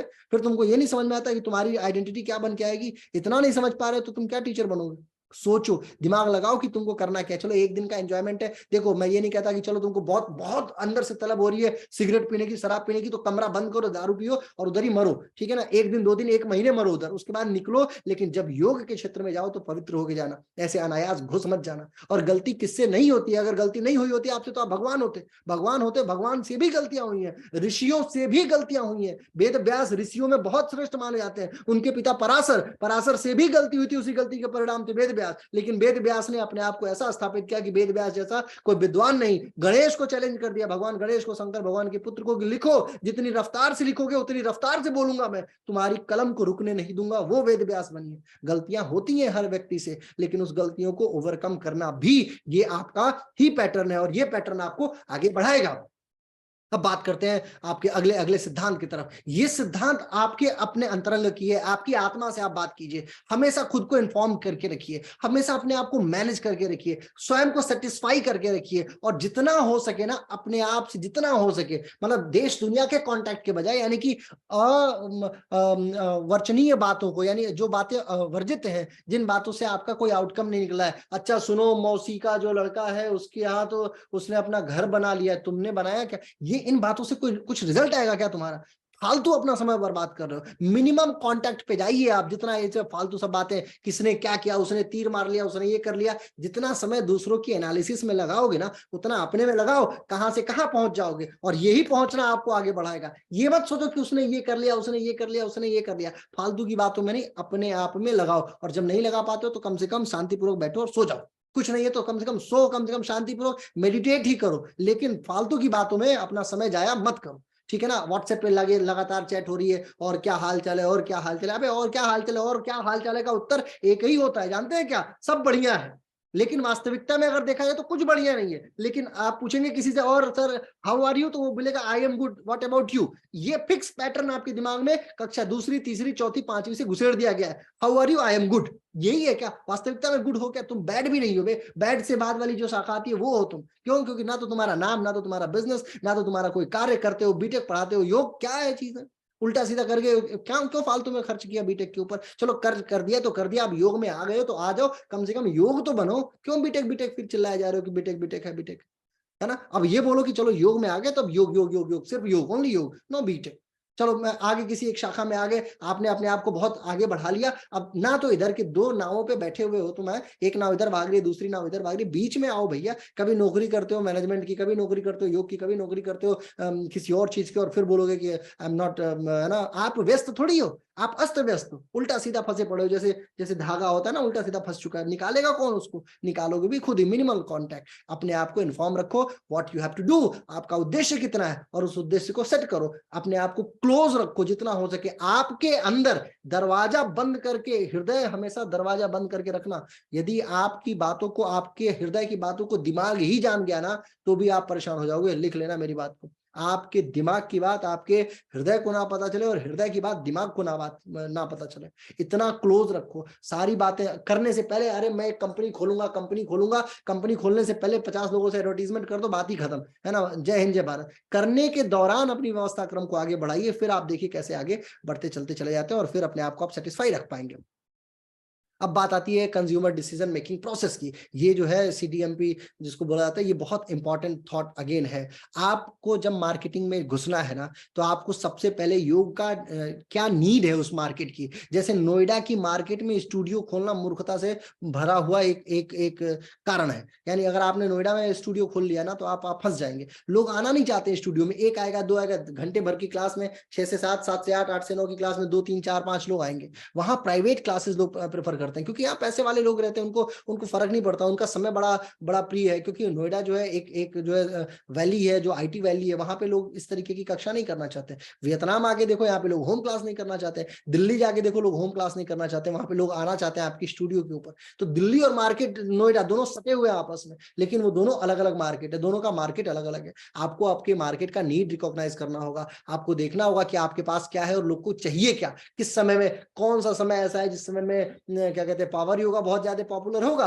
जैसे ठंड का मौसम है तो उस समय पावर योगा बहुत पॉपुलर होगा, गर्मी के मौसम में popular yoga power yoga popular ही नहीं होगा। तो आपको नीड रिकॉग्नाइज करना होगा आपकी मार्केट का। फिर आपको इंफॉर्मेशन किस माध्यम से आप एकत्रित कर रहे हैं ना, वो भी, जैसे गूगल ट्रेंड एनालिसिस करके एक साइट है गूगल की, आप उसमें गूगल ट्रेंड्स करके आप अपनी वेबसाइट डाल के और दूसरे वाले की वेबसाइट डाल के सर्च कर लेना, आपको पता लग जाएगा कि कौन ट्रेंड में है। आप उस पे गूगल ट्रेंड्स पे योगा डाल के देख लेना कि किस तरीके का योगा कितनी बार सर्च किया गया है। आपको ये ऑप्शन मैं बता रहा हूँ, गूगल ट्रेंड है एक वेबसाइट, अपने वेबसाइट जाके देखिएगा, सिर्फ गूगल पे लिखिएगा गूगल ट्रेंड्स और उसमें सर्च कीजिएगा, आपको पता चल जाएगा कि क्या मार्केट है आपकी। तो इन्फॉर्मेशन हमेशा एक्यूरेट रखिए। और उसके बाद आपके पास क्या क्या अल्टरनेटिव है, जैसे 6 से 7 की क्लास आप लेना शुरू कर चुके हैं, तो आपके पास 7 से 8 की भी क्लास का कोई ऑप्शन है कि नहीं है आपके पास, या 6 से 7 अगर आपके पास कोई दूसरी क्लास आ गई उस समय आपके पास क्या ऑप्शन है, 6 से 7 तीसरी क्लास आ गई उस समय क्या ऑप्शन है, 7 से 8 खाली हो गई तो उस समय। अब आप ये देखो, मुर्गों की तरह जीवन हो रखा है योगा टीचरों का, 6 से 7, 7 से 8, 8 से 9, 9 से 10, लगातार 4 क्लासेस डिजाइन कर ली। अब 6 वाली क्लास में तो पहुंच जाते हैं सब 5 मिनट पहले, लेकिन अब 7 वाली क्लास में 5 मिनट देरी से, 8 वाली क्लास में 10 मिनट देर, और बोलते हैं सर रेड लाइट था, ट्रैफिक था, झूठ था, बारिश थी, तमाम चीजें बता के और बेवकूफ बना रहा। ऐसा नहीं कीजिए। आप कोशिश कीजिए कि 7 की क्लास को या तो 7:15 कीजिए, 8 की क्लास को 8:30 कीजिए, जो भी है उसका अपना समय निर्धारित कीजिए। और यदि क्लाइंट फिर भी नहीं मान रहा है तो आप अपने पास में एक ऑप्शन रखिए। आपको अल्टरनेटिव हमेशा पता होना चाहिए कि आपका अल्टरनेटिव है क्या चीज। फिर आपको पता होना चाहिए डिसीजन मेकिंग प्रोसेस। क्लाइंट का जो परचेज डिसीजन होता है ना, वो आपकी ब्रांडिंग पे मैनेज करता है मित्र, याद रखना।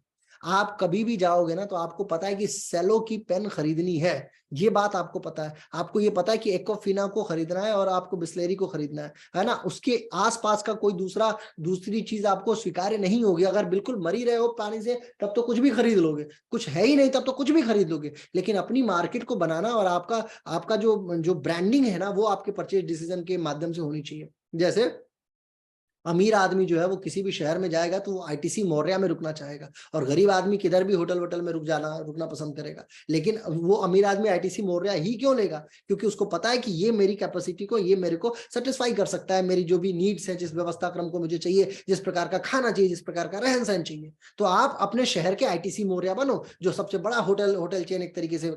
आप अपने शहर का रेडिसन होटल बनो, यानी आप अपने योगा ब्रांड में एक बड़ा ब्रांड बनो, ताकि हर वीआईपी को आप ट्रीट करो। हर वीवीआईपी को योगा क्लास आपके यहां से दी जानी चाहिए, कोई दूसरा ना जाए, क्योंकि आप उसका परचेज डिसीजन क्लास के आधार पर निर्भर करेगा। और क्लास बहुत मायने रखती है, हमेशा याद रखिए। आपने बादशाह फिल्म देखी है? बादशाह फिल्म में बादशाह जब आता था तो जॉनी लीवर जो है उसके 3-4 दोस्त हुआ करते थे। वो बादशाह के बड़े अच्छे फ्रेंड थे शाहरुख खान के। लेकिन जब बादशाह आता था तो बोलता था कि हवाएं हिलने लगेंगी, हवाएं चलने लगेंगी, समझती है पूरा भूचाल आ जाएगा, हिलने लगेगा। अब जो कस्टमर आया है ना, वो बेचारा बिल्कुल सोच रहे वाह बादशाह बहुत बड़ी चीज है। बादशाह झूठी का फोन निकाल के बता रहा है, हेलो मिस्टर बिल क्लिंटन, मैं अभी आपका काम नहीं कर पाऊंगा, हेलो मिस्टर फलाने डिकाने। कॉल कोई नहीं आ रही है, मेन क्लाइंट वही है, लेकिन एक हवाबाजी जरूर है। हवाबाजी मैं ये नहीं कहता आप फेक हवाबाजी बनाओ, लेकिन फिर भी ऐसा होना चाहिए कि आप जब उपस्थित हो किसी के सामने ना, सारे काम आप ही मत करो। कुछ लोग आप अपने साथ में रखिए, जिन लोगों को आप ट्रेंड कीजिए, जो आपका नाम ले, जिनके कारण से आप बने। आप बनेंगे, देखिए दूसरों को बनाएंगे तभी आप बनेंगे, ये याद रखिएगा। घृणा करेंगे तो आपसे भी घृणा करने वालों की श्रेणी बढ़ती चलती चली जाएगी, और आप ऐसे बर्बाद होंगे जिसकी बर्बादी का सबसे बड़ा कारण आप स्वयं होंगे। ये लिख के ले लीजिए आप मेरे से। हमेशा सहयोग कीजिए, सहयोग से बड़ा कोई योग नहीं है। आजकल ये व्हाट्सएप वालों में बड़ा चलता है, क्या करते हैं सब, अपना ग्रुप बना लिया, अपने ग्रुप की आईडी शेयर कर दी, अपना ग्रुप लॉक कर दिया, बंद कर दिया, बात ही खत्म, दूसरे की आईडी नहीं आएगी। और अगर किसी ने गलती से खोल दी तो उसका मैसेज डिलीट कर देगा। अरे भाई ठीक है, अगर वो बेचारा डाल ही दिया, चलो बंद कर दिया ताकि एनोनिमस मैसेज ना आए, लेकिन अगर किसी ने ग्रुप की आईडी डाली है तो सपोर्ट हिम ना, उसको सपोर्ट करो, बढ़ने दो उसको भी आगे। यार तुम्हारे लोग क्या लोग लेके जाओगे क्या? तुम्हारे पास 5,000 लोग हो गए तो उसके पास नहीं होंगे? तो बिजनेस ऐसा होना चाहिए ना, एक दूसरे का सपोर्ट करना चाहिए। एक दूसरे की बैड बाइटिंग योगा में कभी नहीं करनी चाहिए। वो आपके परचेज डिसीजन पे निर्भर करेगा, यानी क्लाइंट के परचेज डिसीजन पे निर्भर करेगा कि आपकी कैपेसिटी एक्चुअल में है कितनी। अब बात आती है पोस्ट परचेज इवोल्यूशन की, यानी कि जब क्लाइंट खरीद ले आपको, या आपने मान लीजिए अपने आप को बेच दिया, यानी पोस्ट सेल इवोल्यूशन कह लीजिए या परचेज इवोल्यूशन कह लीजिए, तो आप फिर भी एक बात याद रखना, झूठा ना, अगर सियार हो और शेर की खाल ओढ़ के चले गए अपने क्लाइंट के घर ना, तो 2 दिन में वो जान जाएगा। ये बात हमेशा याद रखना। तो जो हो वही बन के रहना, ये नहीं कि हवाबाजी बना दी कि बहुत बड़े बाबा आ रहे हैं, मर्सिडीज बेंज को भाड़े पे लिया और पहुंच गए योगा योगा क्लास कराने के लिए, और अगले दिन से आ गए अपने क्या कहते हैं साइकिल के ऊपर। ऐसा नहीं है। हमेशा जो निर्धारित कर लिया, जितना लक्ष्य, simple living standard thinking, client जो है वो बड़ा प्रसन्न होगा जब ये जानेगा कि सर जो है हमारे बड़े सिंपल है, बहुत शांत है, बहुत शिथिल है और बड़े आराम से जीवन जीते हैं। उसको इससे लेना देना नहीं कि आप कैसे हेलीकॉप्टर से आ जाओ तो योगा सिखाने, तो आपको पैसा लाख रुपए थोड़ी दे देगा। वो जान जाएगा कि ये कितनी औकात का आदमी है, क्योंकि वो भी उसी तरीके का आदमी है। बड़े बड़े सोने का चैन पहन लिया, कान में कुंडल पहन लिया, हाथों में बड़ी बड़ी अंगूठियां पहन ली और पहुंच गए कि मैं बहुत बड़ा अमीर योगा टीचर हूँ जी, आइए मैं आपको योगा करा देता हूँ। उसको इससे कुछ लेना देना नहीं। आपकी अमीरी आपका ज्ञान है, आपकी अमीरी आपका शब्द चयन है, आपकी अमीरी आपका प्रादुर्भाव है, आपकी अमीरी आपका रिजल्ट ओरिएंटेशन है। With in 1 month he will justify कि आप योगा टीचर है, योगा ट्रेनर है, योगा गुरु है, योगा मास्टर है या नल्ले हैं, कुछ किसी काम के नहीं है। वो विद इन 1 मंथ वो आपको जस्टिफाई कर लेगा और वो ये बात जानता है। और फिर पता है आपको क्या बोलेगा? Thank you so much sir, बताता हूँ सर, मैं मुझे ना इस महीने कहीं जाना है, I will come and then I will call you. मैं आपको बताता हूँ सर, बताता हूँ, फिर बताता हूँ। आप फोन करते रहो, हेलो सर योगा शुरू कर लो, हेलो सर योगा शुरू कर लो, वो मना ही कर देगा। समझे? तो आप अपने आप को तय करो कि आपकी डेफिनेशन कितनी है, कहां तक आप पहुंच सकते हो। इसके बाद आती है मार्केटिंग प्लान की स्ट्रेटेजी। मार्केटिंग प्लान जो है ना वो बहुत बड़ी चीज है। यानी आपको जो चीज करनी है वो, अभी तो मैंने एक हिस्सा बताया, 25%, 75% तो इसी पे निर्भर करेगा। मार्केटिंग प्लान, मार्केटिंग प्लान है, सबसे पहले सीएमआर कीजिए, यानी मार्केटिंग रिसर्च क्रिएट कीजिए, कंडक्ट कीजिए एक मार्केटिंग रिसर्च। पता कीजिए कि किस तरीके की मार्केट इस समय चल रही है आपके यहाँ, किस तरीके के लोग आपसे, आपको लोग किस लिए पसंद करते हैं। क्या आप वजन घटाने वाले एक्सपर्ट हैं, ये क्या आप पीसीओडी वाले एक्सपर्ट हैं, क्या आप हठा योगा के एक्सपर्ट हैं, किस चीज के एक्सपर्ट हैं आप, क्या आप गायनिक एक्सपर्ट हैं, क्या आप जो है मतलब अलग अलग रोग, बहुत सारे तरीके के रोग होते हैं। आप पहले रिसर्च कंडक्ट कीजिए और ये तय कीजिए। और रिसर्च कैसे कंडक्ट करना है ये आपसे बेहतरीन कोई दूसरा नहीं जानता होगा। आपको यह तय करना होगा कि आपको आपकी मार्केट में कैसे जानना है, लोग क्या पसंद कर रहे हैं। आप एक बार अपने शहर में घूमिएगा, एनोनिमस घूमिए, 2-4 घंटे घूमिए, आप जान जाएंगे कि किस तरीके का लोग, किस तरीके के लोग रहते हैं और किस तरीके का रहन सहन है। हमारे शहर के रिसर्च के लिए सबसे आसान चीज जानते हैं क्या है? बस आप सेक्टरों में घूम आइए। हमारे नोएडा में सेक्टर 34 जो है वहां पे क्लाइंट आपको एक भी नहीं मिलेगा। सेक्टर 33 में वही आपको क्लाइंट मिल जाएंगे, 36 में 2-4, 36 में खूब मिल जाएंगे तो 35 में 2-4 मिलेंगे, 52 में खूब मिल जाएंगे तो 51 में एक भी नहीं मिलेगा, ठीक है, 53 में खूब मिल जाएंगे, 53 में कुछ नहीं मिलेगा तो 54 में कुछ नहीं मिलेगा, 55, 56 भी ऐसे ही है, 57, 58 भी ऐसे ही, 61 में बहुत मिलेंगे तो 62 में कॉर्पोरेट योगा मिलेगा। यानी निर्धारित है हमारे यहाँ सेक्टरों में कि कौन से में कैसी क्लास मिलेगी। तो ये आपकी रिसर्च का हिस्सा है। फिर आप जो है अपनी प्रोफाइल बनाइए, उसी को अपने टारगेट मार्केट में भेज दीजिए। जैसे मुझे मान लीजिए भेजना है तो मैं नोएडा सेक्टर 62 हमारा कॉर्पोरेट एरिया है, तो मैं वहां पे अगर अपने आप को प्रोफाइलिंग कर रहा हूं तो मैं अपनी कॉर्पोरेट से संबंधित सारी नीड्स को फुलफिल करूंगा। कॉर्पोरेट योगा में हम लोगों ने बहुत सारी चीजें कमाई है और यकीन मानिए बहुत बेहतरीन मार्केट है कॉर्पोरेट योगा, काम कम पैसा ज्यादा। तो आपको कॉर्पोरेट योगा की तरफ मूव ऑन करना चाहिए अगर आपके आसपास में कॉर्पोरेट है तो। फिर आप जो है आपका यूएसपी क्या है, किस तरीके से आप अपने आप को अच्छा बेच पाते हैं। क्या आप मेडिटेशन अच्छा करा पाते हैं, क्या आपकी आवाज में बहुत रूहानीपन है, यानी आपकी आवाज आरजे जैसी है तो क्या आप उसको उसका उपयोग कर पा रहे हैं, क्या आपकी फ्लेक्सिबिलिटी बहुत ज्यादा है, या आपका नॉलेज बहुत ज्यादा है, या आपका अपीयरेंस कैसा है वो बहुत ज्यादा है। उस आधार, वही आपका यूएसपी है। खुद की स्ट्रेंथ को पहचानिए, है ना, पहचानिए अपने आप को कि आपके अंदर पावर कैसी है और फिर आप अपने आप को वैसा बेच पाएंगे। फिर आप अपना एक बिजनेस ब्रांड डेवलप कीजिए कि मैं फला बिजनेस से आया हूं, उसका लोगो कैसा है, गूगल पे कैसा दिखता है, अपीयरेंस कैसी है, फेसबुक पे कैसा दिखता है, इंस्टाग्राम पे कैसा दिखता है, आपके कपड़ों पे दिखता है कि नहीं दिखता है, और आपकी वैल्यूज में दिखता है कि नहीं दिखता है, आप उसको कितना सम्मान दे रहे हैं वो भी बड़ा मायने रखता है। अब बात वैल्यूज तो छोड़ो, मैं आपको एक बात बताता हूँ, लोग अपने बिजनेस का तो छोड़ो, खुद का रिज्यूम नहीं बना पाते। इतना गंदा गंदा रिज्यूम मुझे आया है पिछले 10 दिनों के अंदर कि मैं क्या बताऊं। वियतनाम में 5 योगा टीचरों की जरूरत थी और मैं बिल्कुल बताऊं, मैं मतलब बड़ा दुखी हुआ कि योगा टीचर्स बेचारों को रिज्यूम बनाना तक नहीं आता है, कुछ भी लिख रहे हैं सब। मैंने एक से पूछ दिया what is your career objective which you have been written in your resume, तो वो भूल गया, बोले सर वो तो कॉपी पेस्ट मटेरियल था सर, मुझे तो पता ही नहीं मेरा ऑब्जेक्टिव क्या है। अबे तुम्हारा ऑब्जेक्टिव डिसाइड नहीं है, तुम्हारे नाम के नीचे सबसे पहले ऑब्जेक्टिव ही आता है, वो तुम्हें पता नहीं है, रिज्यूमे बनाया भेज दिया, ऐसे थोड़ी काम चलता है। रिज्यूम बनाइए, फोटोशूट्स करवाइए कि आपकी योगा पोज है। कुछ नहीं, मैं ये नहीं कहता कि आपको 82,000 आती हो, 82 आती हो, 50 आती हो, 10 तो योग आता होगा ना, 10 योग पोज आती होगी, उसमें से 2-4 सिंपल एडवांस वाले देख लीजिए क्या क्या कर सकते हैं, और उसकी फोटोज बनाइए ताकि किसी को भेजे, क्लाइंट को या कॉर्पोरेट को, तो लगे कि हाँ समवन इज कमिंग, कोई बड़ा आदमी आ रहा है, कोई अच्छा व्यक्ति आ रहा है। फिर आपके मार्केट के एवेन्यूज को देखिए कि आप कहाँ कहाँ से क्या क्या प्राप्त कर सकते हैं, और आप अपने लॉयल कस्टमर की लिस्ट बनाइए, ये लोग मेरे लॉयल लोग हैं, और ये सब धोखेबाज हैं सब। तो जो लॉयल लोग हैं ना, उनको पकड़ के निकाल लीजिए, और उसके बाद मॉनिटरिंग करना शुरू कीजिए, रिव्यू करना शुरू कीजिए कि आपने क्या पाया, क्या खोया। खोया पाया डिपार्टमेंट बड़ा जरूरी है जीवन में। एक डायरी पे लिख लेना, मैंने ये खोया, ये पाया। मैं आपको दिखाता हूँ, मेरी डायरी में लिखा हुआ है कि मैं 2021 में कितने हजार किलोमीटर यात्रा किया। ये मेरी डायरी है, और मैं इसमें बाकायदा लिख के रखता हूँ कि 2021 में मेरी यात्रा जो थी वो 12,000 किलोमीटर की थी जनवरी महीने में। लगभग देखिए 2022, 2023 है ना, ऐसे 2021, 2022 बाकायदा पूरी तरीके से मेरी डायरी में आपको लिखा हुआ मिलेगा कि मैंने कितना किया, कितनी 120 कार्यशालाएं की 2020 में, 2022 में 500 जो है हमने रिव्यू के लिए आस्क किया, फॉलोअर हमने 5,000 बढ़ाए, यूट्यूब पे हमने सब्सक्राइबर्स बढ़ाए 1,000, उसके बाद कहाँ कहाँ मैंने यात्रा की, क्या क्या क्या क्या मैंने वीडियो लेक्चर लिया, बाकायदा हर चीज मेरा लिखा हुआ है कि मैं ये करना है, और यकीनन मैं अपने सेट टारगेट पे उसको हिट कर देता हूँ। ऐसे ही आपको भी चाहिए कि आप अपने आप को मॉनिटर करते रहिए, आपको कोई दूसरा मॉनिटर करने वाला नहीं आएगा। इसके बाद आती है बात अगले कि कैसे कैसे आप जो है कॉम्पिटिटिव रिसर्च क्या क्या है, कैसे आप बढ़ेंगे, प्रोडक्ट डेवलपमेंट में घुसिए। आप अपने योग के जो मेन प्रोडक्ट्स हैं, जिस चीज पे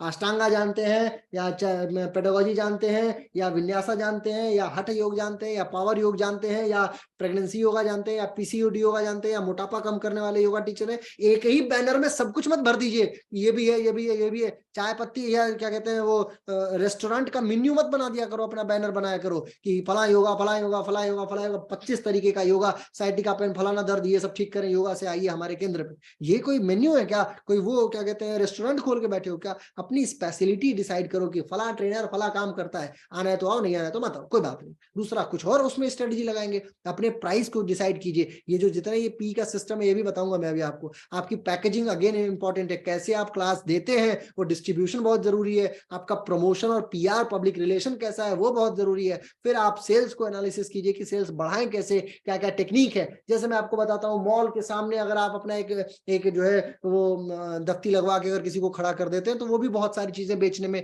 आपकी सहायता करेगा, है ना। आप किसी अपार्टमेंट में जाते हैं तो वहां के जनरल सेक्रेटरी से मिलिए, वो आपकी सहायता कर देगा आपका कैंप लगवाने में। हर रविवार और शनिवार के दिन स्कूलों में फ्री कैंप करवाइए, उससे भी लोग आपको जानेंगे। कहने का मतलब ये कि लोगों तक मिलिए।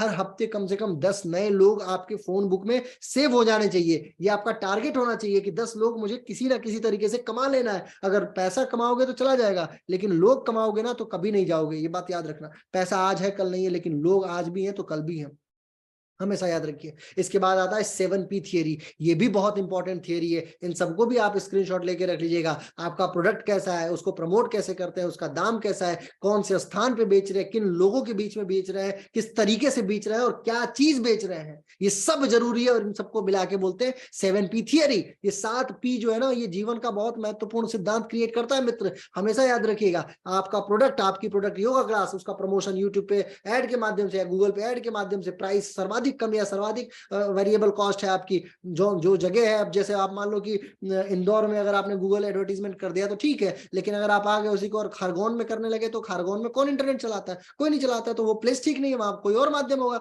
वहां क्या कहते हैं, रिक्शा के ऊपर, भाइयों बहनों ध्यान से सुनिए, योगा आपके क्षेत्र में आ गया है, आइए आइए आइए योग कीजिए, वो वाला कॉन्सेप्ट काम करता है। अब इंदौर में ये करने लगोगे ना, अगर रिक्शे पे बैठा दिया किसी को माइक लेके, कोई नहीं सुनने वाला, और किसी को घंटा फर्क नहीं पड़ेगा कि आप कौन है, कितने कितने बड़ी कंपनी है आपकी, और किस तरीके से क्या काम करने वाले हैं आप। लिहाजा आपको प्लेस डिसाइड करके ही मार्केटिंग तय करना होगा। कि लोगों के बीच में कर रहे हैं, ये भी बड़ा जरूरी है। पता चले कि जो मजदूर वर्ग है उसके बीच में आप योगा बेचने का कोशिश कर रहे हैं तो नहीं बिकेगा। आपको वो टॉप ग्रेड हायर करना होगा, टॉप ग्रेड मार्केट तय करनी होगी। और टॉप ग्रेड का लोग पता नहीं फेसबुक चलाता है कि नहीं चलाता, ये तो आप बाखूबी जानते होंगे। किसको इतना समय कि कोई फेसबुक चलाए? दिन भर तो फेसबुक चलाने का समय नहीं मिलता होगा बिजनेसमैनों को। उन तक पहुंचने का कुछ अन्य माध्यम है। फाइनेंशियल जो रिपोर्ट्स आती हैं, जो फाइनेंस मार्केट की जो अखबार आते हैं, उसके माध्यम से ऐड चलवाइए, है ना। टाइम्स ऑफ इंडिया हो गया या हिंदुस्तान टाइम्स हो गया, उसमें ऐड दीजिए। जो अंग्रेजी अखबार है, लोगों के घर आजकल अंग्रेजी अखबार जो है, इस बात का चलन नहीं है कि वो उसे पढ़ना है खबर, इस बात का चलन है कि वो जो है अंग्रेजी अखबार मंगवाता है। तो उसमें भी थोड़ा बहुत हाथ मारिए, है ना। मतलब आपकी आपकी जो लोगों तक पहुंच बहुत जरूरी है,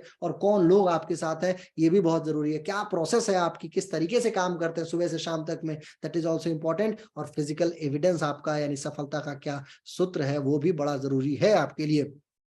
अब यदि इसी को मैं थोड़ा और ब्रॉड कर दूं तो आप इसका स्क्रीनशॉट लीजिएगा, आपको अगेन ये हेल्प करेगा। प्रोडक्ट आपकी क्वालिटी कैसा है, उसकी इमेजिंग कैसी है, ब्रांडिंग आपने कितना किया है, क्या क्या फीचर है आपके यहाँ, क्या वेरिएशन है आपके पास, क्या क्या चीज मिला हुआ मिल रहा है उसमें, सपोर्ट में क्या है, कस्टमर सर्विस कैसी मिल पा रही है, ये सब योग से संबंधित है। यानी योग की क्लास मान लीजिए, क्वालिटी कैसी है आपकी, बेहतरीन है, ए ग्रेड की, मतलब मार्केट में best in price, best in quality. Image यानी फोटोग्राफी जो आप करके भेज रहे हैं वो अच्छी है, और साथ में आपके प्रोडक्ट की इमेज बहुत बढ़िया है, वो भी बहुत जरूरी है। ब्रांडिंग यानी कि कैसा बैनर बन रहा है, कैसा पोस्टर बन रहा है, किस तरीके से लोगों के बीच में जा रहा है, that is also important. Features क्या क्या है, यानी आपको अगर एक महीने की क्लास दे रहे हैं तो आप 12 क्लास दे रहे हैं, एक क्लास कॉम्प्लीमेंट्री दे रहे हैं और एक क्लास जो है आप उसमें षटकर्मा का दे रहे हैं। इन दोनों के लिए कोई दूसरे टीचर को बुला रहे हैं, मान लो दो दोस्त मिलकर काम कर रहे हैं, तो अपने क्लाइंट के यहाँ खुद को भेज दो, उसके यहाँ खुद को भेज दो। इस तरीके से एक ही क्लास के लिए वेरी करते रहो, है ना। लेकिन भरोसेमंद लोगों को भेजना, नहीं तो चोर खा जाते हैं सब क्लास भी, ठीक है। फिर प्रमोशन की बात है कि कैसे आप मार्केटिंग कर रहे हैं, पर्सनल प्रमोशन थियरीज क्या क्या अप्लाई कर रहे हैं,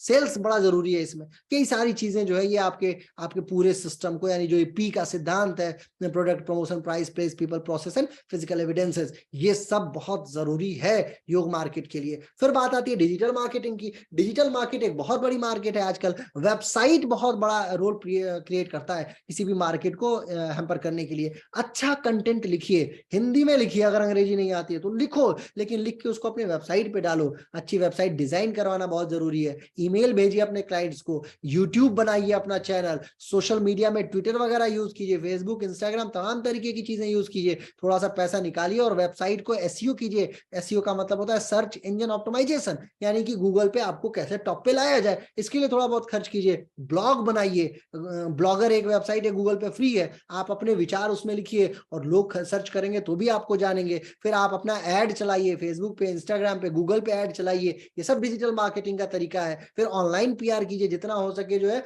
प्रचार कीजिए। आप देखते होंगे बहुत सारे एप्लीकेशन यूज करते होंगे जिसमें ऐड चला आता होगा, उस तरीके का ऐड बनाइए, है ना। यूट्यूब पे अपना ऐड चलाइए, कुछ चीजों का वायरल कंटेंट ढूंढिए, कुछ ऐसा कंटेंट होता है जो किसी को नहीं मिलता है, उस कंटेंट को बनाने की कोशिश कीजिए, उसको वायरल करने की कोशिश कीजिए जितना हो सके। कभी कभी इंटरव्यू लीजिए, दीजिए, पॉडकास्ट कीजिए, लोगों से बातचीत कीजिए, फेमस लोगों को बुलाइए, ऑनलाइन इवेंट कराइए अपनी संस्था का। कुछ नहीं है तो जूम पे या गूगल मीट पे एक ऑनलाइन इवेंट क्रिएट कर दो कि चलो 5 दिन की कार्यशाला कराऊंगा मैं, 5 भारत के अच्छे अच्छे वक्ताओं को मैं बुलाऊंगा, 5 लोगों को कीजिए, आप बुलाइए मुझे, किसी और को बुलाइए, हम लोग आएंगे, आपके आपके चैनल से बोलेंगे, हमारे नाम से लोग सर्च करेंगे तो आपको भी लोग जानेंगे। ये भी तरीका होना चाहिए। तो पॉडकास्टिंग भी बहुत जरूरी है, और कुछ एड्स जो है हमेशा इस तरीके के चलते रहने चाहिए। ये डिजिटल मार्केटिंग व्हील होती है। अब कुछ स्ट्रेटेजीज है जो आपको हमेशा कवर करके रखना है।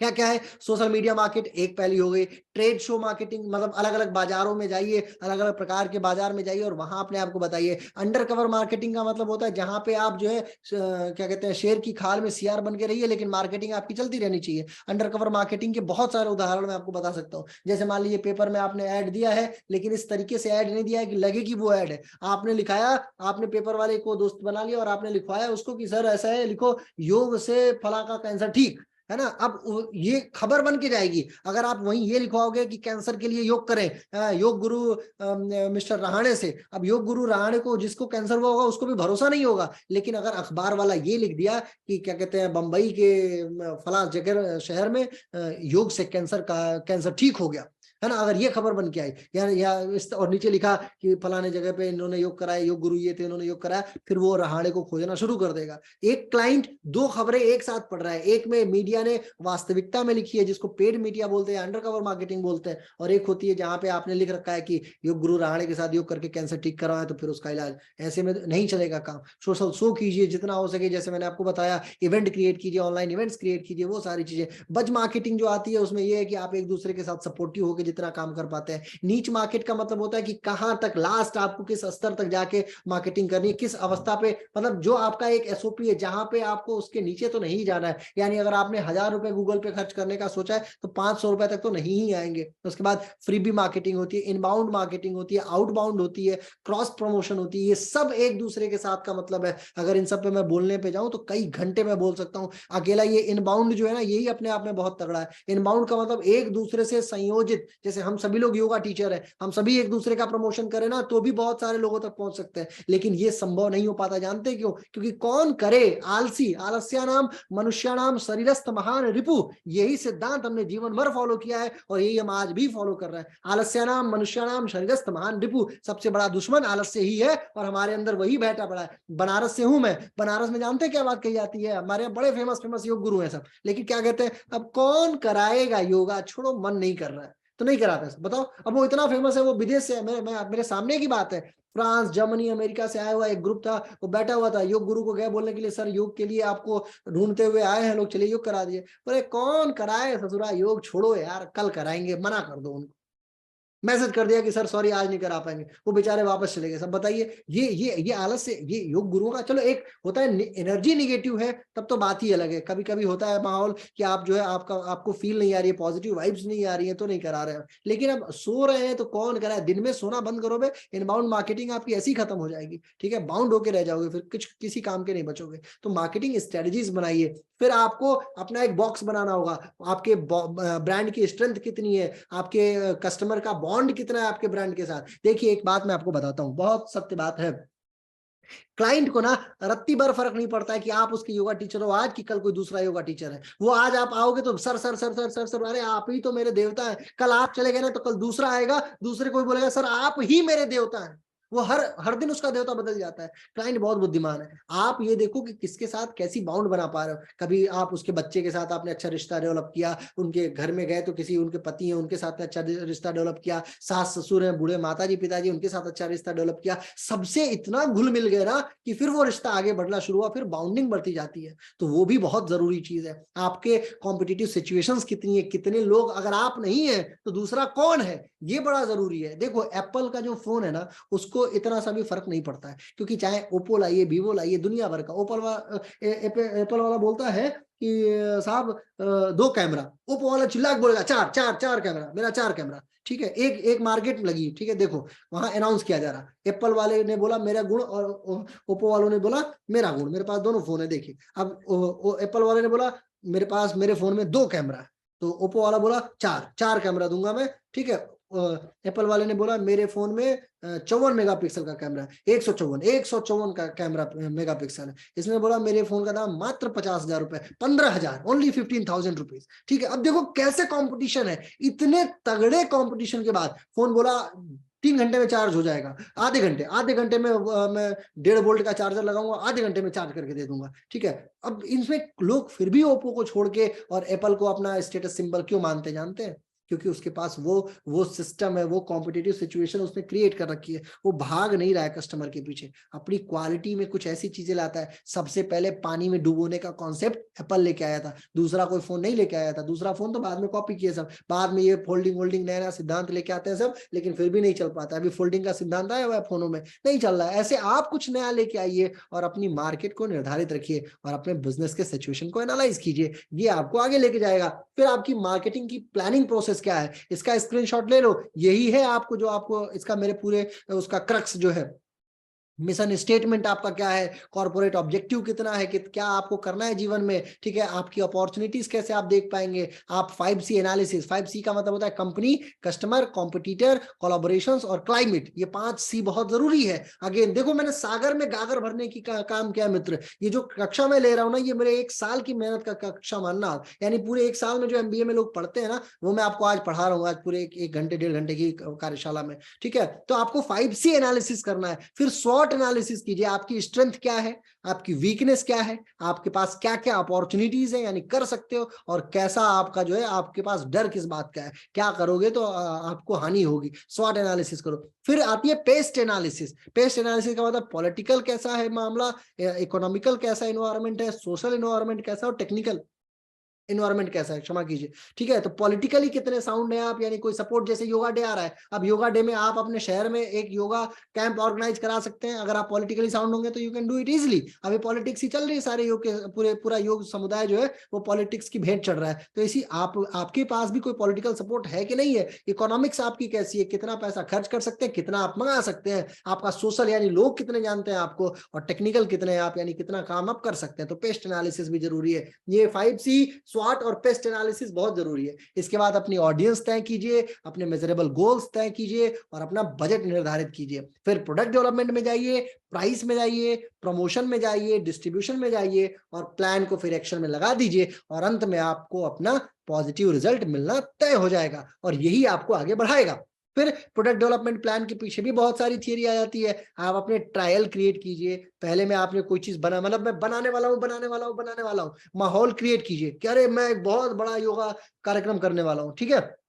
उसके बाद देखिए कितने लोग इंटरेस्टेड है उसमें, वास्तविकता में लोग इंटरेस्टेड है तो उसको फिर सेकंड फेज में बस आने ही वाला है, यानी 30 तारीख को एक बहुत बड़ा काम करूंगा मैं। अब लोगों ने पूछा क्या करोगे क्या करोगे क्या करोगे, 20 लोगों ने अगर पूछ दिया आपको तो आप मानिए कि वो काम सफल है आपका, ठीक है। फिर सेकंड फेज में अगेन उन नए 20 लोगों तक पहुंचिए और फिर काम को जो है अंजाम दीजिए। यानी योग की मार्केट को क्रिएट करने से पहले something when you are going, तो आप देखते होंगे ना बिटारा ब्रेजा जब गाड़ी आई थी तो सबसे पहले आईपीएल में लॉन्च कर दिया और सारे जितने चौके मारे जाते थे ना तो बोला जाता था Vitara Brezza glamorous shot. Vitara उस समय ब्रेजा गाड़ी आई नहीं थी, ठीक है ना, और मार्केट उसका उतनी उतनी बड़ी मार्केट थी भी नहीं, लेकिन सारे के सारे जो शॉट होते थे वो विटारा ब्रेजा ग्लैमरस शॉट हुआ करते थे आईपीएल के दिनों में, जब आईपीएल उस समय 3-4 साल पहले की मैं बात कर रहा हूँ। तो वो अब उसके बाद जब लोगों ने देखा आईपीएल में, वाह विटारा ब्रेजा 10-12-15 लाख की गाड़ी है, अच्छे से खरीद सकते हैं, तो खरीदा लोगों ने। फिर धीरे धीरे हैरियर गाड़ी आई टाटा की, तो टाटा ने सारे रंगों में बना दिया। लोगों को काला रंग बड़ा पसंद है आजकल, तो काले रंग का प्रचार अलग से किया। जब हैरियर बिक गई तो धीरे धीरे बूंद बूंद दे रहे हैं सब कि चलो ठीक है, प्यास लगी है किसी को बहुत जोरों की और टपका टपका के पानी दे रहे हो तो वो क्या ही पिएगा, वो उसको उसकी प्यास और बढ़ेगी, ठीक है ना। तो इस तरीके से आपको आपकी मार्केट का पता होना चाहिए कि किस कारणों से आपकी प्यास बढ़ेगी। अब आता है 360, आपके ब्रांड को कैसे मैनेज करना है, that is also important. Brand management के लिए नॉलेज, आपको नॉलेज बहुत जरूरी है कि कैसे आपका विजन क्या है, क्या करना है, वो बहुत जरूरी है। आप कितना दूर देख पा रहे हैं, आपकी इनसाइट कितनी है, वो बहुत जरूरी है। एनालाइज करना आपको आना चाहिए, चीजों को डिफाइन करना आना चाहिए, इतने समय में काम कर लूंगा। प्रिपरेशन आनी चाहिए तो क्रिएशन भी आना चाहिए, प्रोडक्शन आना चाहिए तो रोल आउट आना चाहिए और मॉनिटरिंग बहुत जरूरी चीज है। यानी आपको योग के ब्रांड को हमेशा तय हो, ये करना है। मैं नहीं कहता 5 साल का तय करो, साल भर का तय करो, मैं नहीं कहता साल भर का तय करो, 6 महीने का करो, 3 महीने का करो, महीने भर का तो कर ही लो दोस्त, कि कल क्या करोगे इतना तो पता ही हो कम से कम। फिर बात आती है एनालिसिस की, आपकी कैपेसिटी कैसे एनालाइज होगी, इस विषय में बात करनी है आपको जानना है। पहले तो आप अपने बारे में जानिए, फिर मार्केट के बारे में जानिए, फिर क्या कहते हैं स्ट्रेटेजिक एनालिसिस कीजिए, वास्तविकता में कितनी मार्केट ग्रोथ करेंगे, यानी योग की मार्केट ग्रोथ करेंगे या पैसा लगाएंगे तो पैसा आएगा कि डूब जाएगा, ये भी जानना बड़ा जरूरी है। आप अपने मार्केट का ऑब्जेक्टिव तय कीजिए, इतना ऑब्जेक्टिव है आपका, इतनी चीजों को तय करेंगे कि मेरे को ये प्राप्त कर लेना है। फिर उसको एनालाइज कीजिए, फिर अपनी स्ट्रेटजीज को देखिए कि आपने अगर क्लास के लिए कोई स्ट्रेटजी तय की तो क्या आप उसको प्राप्त कर पा रहे हैं या नहीं कर पा रहे हैं, और फिर आप आगे बढ़ जाएंगे धीरे धीरे, फिर आपका ब्रांड आगे बढ़ता चला जाएगा। अपने कस्टमर से प्रॉमिस कीजिए, अपनी स्ट्रेटजी नहीं बनाइए, कुछ नई कहानियां बनाइए कि कैसे आपको काम करना है, कम्युनिकेट करते रहिए अपने क्लाइंट से, हमेशा बात करते रहिए, कुछ नई नई चीजें क्लाइंट को देते रहिए, नए नए आसन क्रिएट कीजिए, नई नई फ्रेशनेस चाहिए हर व्यक्ति को। आजकल क्या है, वही हठा योगा, अष्टांगा योगा, पावर योगा बेचोगे तो कोई थोड़ी खरीदेगा तुमसे।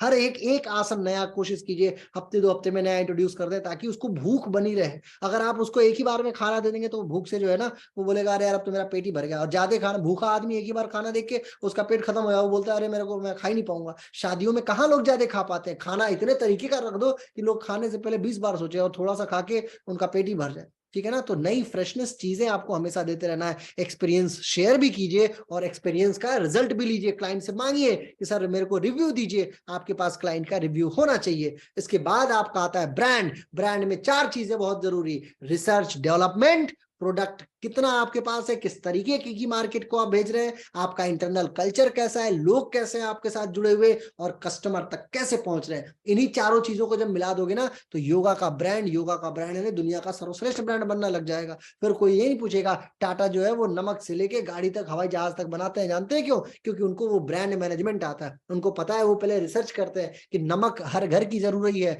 हर घर की जरूरत है नमक, तो सबसे पहले नमक ही बनाओ, नमक बनाओगे तो सरिया भी बन जाएगा, घर घर बनेगा तो टाटा का सरिया, तो टाटा का नाम भरा रहेगा कि वो नमक वाली कंपनी, अच्छा बहुत बढ़िया है। वो क्या कहते हैं, घड़ी भी बनाती है टाटा की टाइटन, तो टाटा का वो जो है वो वोल्टास एसी भी बनाती है। यानी हर चीज आप देखिए टाटा का है, कंज्यूमर गुड्स से लेके हवाई जहाज तक, एविएशन तक, हर जगह वो लोग घुसे पड़े हैं। आप कहाँ घुसे पड़े हैं? आपके पास तो पूरी हेल्थ इंडस्ट्री भी नहीं टैकल कर पा रहे हो, फिर आगे क्या करने वाले हो? कुछ नहीं कर पाओगे। अपने अपने अपनी इंडस्ट्री को देखो, अपने आगे की इंडस्ट्री को तय करो कि आपको आगे कहाँ तक पहुंचना है, और फिर आप अपने विश फुलफिलमेंट तक पहुंच जाते हैं। फिर आप अपने धीरे धीरे अब कैसे चलना है, ये जो है ना, इसको बेरी फिज ने ये थियरी दी थी। ये देखो, जो भी मैं चीजें आपके सामने रख रहा हूं ना, ये बड़ी साइंटिफिक है, मैं आपको बता रहा हूँ। हेनरी फ्योल का एक सिद्धांत था साइंटिफिक मैनेजमेंट का, बड़ा, और एफ डब्ल्यू टेलर का सिद्धांत है। इन लोगों का सिद्धांत बड़ा कॉमन है, बीए में पढ़ाया जाता है।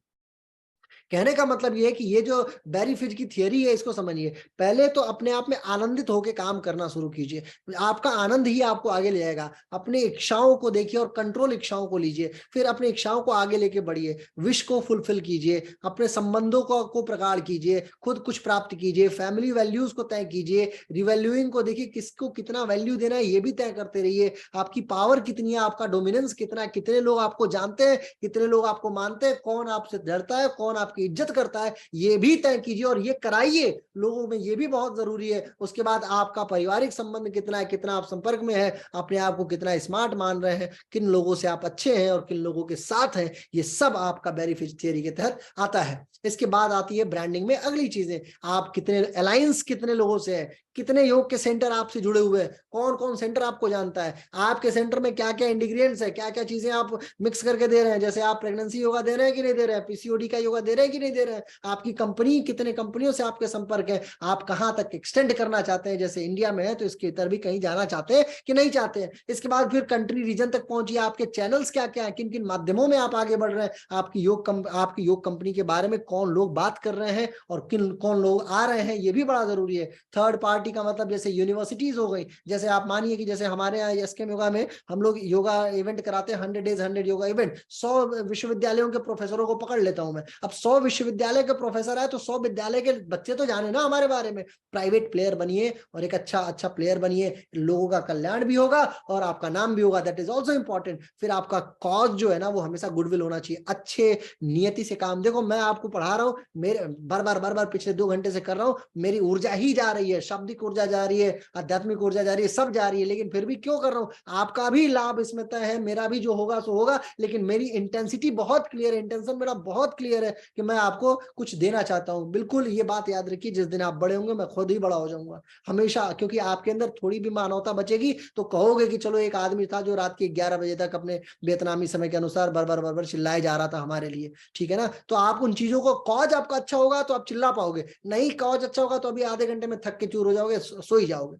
ठीक है ना। तो आप अपने आप को तय करो, आप अपने अलायंसेस को बढ़ाओ, लोगों से मिलो, लोगों से बातचीत करो, जितने लोगों से संपर्क करो। आजकल किसी एक व्यक्ति ने ग्रुप में से नंबर निकाल के दूसरे को मैसेज करते तो उसको ब्लॉक कर देते हैं सब। अबे क्यों ब्लॉक कर रहे हो? तुमको खा थोड़ी जाएगा, ज्यादा तुमसे 2-4 बातें करेगा, उसको बात करो और समझा के ब्लॉक करो। आज आपने उसको ब्लॉक नहीं किया, अगर आप उसको ब्लॉक कर दोगे अगले दिन वो किसी और पे ट्राई करेगा। मैं बहुत लड़कियों का ऐसा मैसेज देखता हूँ कि सर एक योगा टीचर है, उसने मेरे को अप्रोच किया, क्या किया? अरे अप्रोच किया, उसको समझा दो, देख भाई ऐसी ऐसी बात है, आप भी yoga teacher and you should be very aware about that. मैं आपको बताता हूँ, एक लड़की थी गुजरात की, अभी 6 महीने पहले की बात है, नवंबर की, 20 ग्रुपों में जुड़ गई और पर डे किसी ना किसी योगा टीचर को मैसेज करती और बोलती कि मेरे को ट्रायल क्लास दे दो, है ना, मैं I want to do yoga. और ट्रायल क्लास ले लेके वो 20 दिन में 20 योगा टीचरों से योगा करती थी। उसका क्या, उसको तो योगा मिल जाता था और ट्रायल के बाद उसको ब्लॉक कर देती थी। अब योगा टीचर परेशान, मेरे पास ये खबर आई, फिर मैंने जो है उसको ब्लैकलिस्ट करवाया, उसके ऊपर केस वगैरह कराया, वो बंद हो गई। फिर उसके बाद से उसने फ्रॉड करना बंद कर दिया। समझ रहे हैं आप में से भी कई लोग ऐसे बैठे होंगे जो वो गुजरात की उस लड़की को योगा क्लास दिया होगा आप लोगों ने। कहने का मतलब ये है कि आप फ्री ट्रायल क्यों दे रहे हो? पहले पैसा मंगा लो, ऑनलाइन चल रहा है ठीक है, भूखे हो अलग बात है, पहले पैसा 100 रुपए मंगा लो, है ना, फिर आप योगा क्लास दो उसको, जो भी है। एक बार ये कम से कम ऐसा फ्रॉड तो बचेगा ना, ऐसे फ्रॉडरी से बनने का जो सिस्टम है वो आपको अप्लाई करना है। फिर बात आती है बिग योगा मार्केट थियरी की। ये मेरा अपना सिद्धांत है, बड़ा जबरदस्त सिद्धांत है, इस पर बहुत काम कर रहा हूँ, कैसे मार्केट को बड़ा बनाया जाए, बिग योगा मार्केट थियरी, है ना, BYMT मैं अभी डेवलप कर रहा हूँ, इसके विषय में भी मैं आपको कुछ बातें जरूर बताऊंगा। क्या बात है? The yoga market is not only a market, it's a way to spread spirituality by purpose. पैसा कमा के आध्यात्मिकता दोगे, इससे अच्छी बात और क्या है? यानी आप अपने धर्म के बारे में, अपने जाति के, अपने सिद्धांत, अपने अपने उसूलों के बारे में किसी को बता रहे हो और उसका पैसा मिल रहा है, इससे बेहतरीन बात और क्या हो सकती है? कम से कम अपने वसूलों पे तो बने रहो। रहो, वसूल पे बन के वसूल बेचोगे तो ज्यादा बेहतरीन होगा। वसूलों को बेच के आ जाओगे, अगर क्या कहते हैं भिखारी बन के घर आओगे तो घर मत आना, दरवाजा खुलेगा नहीं आपके लिए। अगर आप अपने धर्म, अपने जाति, अपने संप्रदाय, अपने ज्ञान, अपने सिद्धांत को बेच के आ रहे हो तो वापस उतना ही प्राप्त करके अंदर आना, उतनी वैल्यूज लेके आना। घर का दरवाजा ऐसे निकारों के लिए कभी भी मत खोलना जो लोग अपने आप को बेच के चले आते हो और अपनी इज्जत, अपने अपने संप्रदाय, अपने समाज, अपने सिद्धांत को बेच के चले आते हो। अपने सिद्धांतों को हमेशा, अपने फिलोसफी को हमेशा साथ लेके चलिए, मार्केट बहुत बढ़ती चली जाएगी। अब कैसी मार्केट है, आइए जरा इस पे बात करते हैं। योग का स्टूडियो होता है, योग के क्लास प्रोवाइडर लोग होते हैं, योग के ट्रेनर प्रोवाइडर बन सकते हैं आप, योगा बिजनेस टू बिजनेस कर सकते हैं, यानी एक बिजनेस को क्लास दे सकते हैं, योगा सेल्स में जा सकते हैं, यानी ये जितना मैट वैट है ये सब बेच सकते हैं आप, योगा मैन्युफैक्चरिंग में जा सकते हैं, yoga mat, yoga wheel, yoga bricks सब कुछ मैन्युफैक्चर कर सकते हैं, योगा जॉब प्रोवाइडर बन सकते हैं। बहुत सारे सेंटरों को देश विदेश में योगा टीचर चाहिए होते हैं लेकिन उनके पास वाजिब सोर्सेज नहीं है। You can be yoga job provider, yoga development officer बन सकते हैं, कॉर्पोरेट योगा में आप हाथ आजमा सकते हैं, योगा इवेंट क्रिएट कर सकते हैं जिसको योगा रिट्रीट बोला जाता है, और योगा आईबी यानी कि इंटरनेशनल योगा बिजनेस में जा सकते हैं। एट प्रेजेंट योगा की ये 10-12 मेजर सोर्सेज हैं, आप इनमें से तय कर लीजिए कि किसमें आपको आनंद आता है। जैसे रिट्रीट में बहुत लोगों को आनंद आता है, 10 लोगों को जोड़ लिया, सबसे 5-5 हजार ले लिया, 50 हजार हो गए, 40 हजार का खर्च हुआ, 10 हजार आपका बचत, घूम के और आ गए। तो ये आपका सिद्धांत होना चाहिए, कैसे अच्छा कार्य करें और उसमें अच्छा बिजनेस क्रिएट करें। तो लिस्ट ऑफ योगा बिजनेस ये है। अब जैसे देखो दुबई जो है ना, ये दुबई, तो ये दुबई में मैंने मान लीजिए कैसे हमने आपको स्थापित किया, आप सर्च कीजिएगा गूगल पे एसकेएम योगा दुबई। मैंने सिर्फ, मुझे एक लूप होल पता चला था कहीं से कि भरत ठाकुर बंद हो चुके हैं, एक स्पेसिफिक क्षेत्र है दुबई में जिसको बर दुबई बोला जाता है, ऊध मेहता के आसपास, मुझे ये पता चला कि वहां पे भरत ठाकुर बंद हो चुके हैं। अब भरत ठाकुर बंद हो गए तो मुझे उसका लाभ लेना था, मैंने कहा चलो चलते हैं। भरत ठाकुर से सस्ते प्राइस में गया, सारे क्लाइंट अपने तरफ लेके आया मैं, और वहां पे 2-4 अभी ट्रेनर है बेचारे जो कार्य करते हैं, मैं यहाँ वियतनाम में बैठा पड़ा हूँ। कहने का मतलब है राइट टाइम, आप, मेरा खर्च हुआ था वीजा पे, टिकट पे, मुझे पता है 20-25 हजार रुपया खर्च हुआ, मेरे को लोग सपोर्ट करने वाले। कई बार आप अच्छा काम सोचोगे ना तो मैं आपको बताता हूँ भगवान आ जाते हैं, और मेरे को भी ऐसे भगवान हमेशा मिलते रहते हैं जो सपोर्ट कर देते हैं, और यही सपोर्ट जो है वो आपको आगे लेके जाता है। कोशिश कीजिए कि ऐसे अच्छे कार्य की अच्छी नियति हो जो आपको आगे ले जाए। अब योगा बिजनेस का गोल क्या होना चाहिए? मार्केटिंग आपकी एक गोल हो, सेल्स आपका एक गोल हो, डायरेक्ट मार्केटिंग और इनडायरेक्ट मार्केटिंग आपको आनी चाहिए, बिजनेस आपका एक सेल होना चाहिए, और फेम कैसे प्राप्त करना है ये भी आपको आना चाहिए। आपका चेहरा जब तक नहीं बिकेगा ना तब तक आपका बिजनेस नहीं बिकेगा।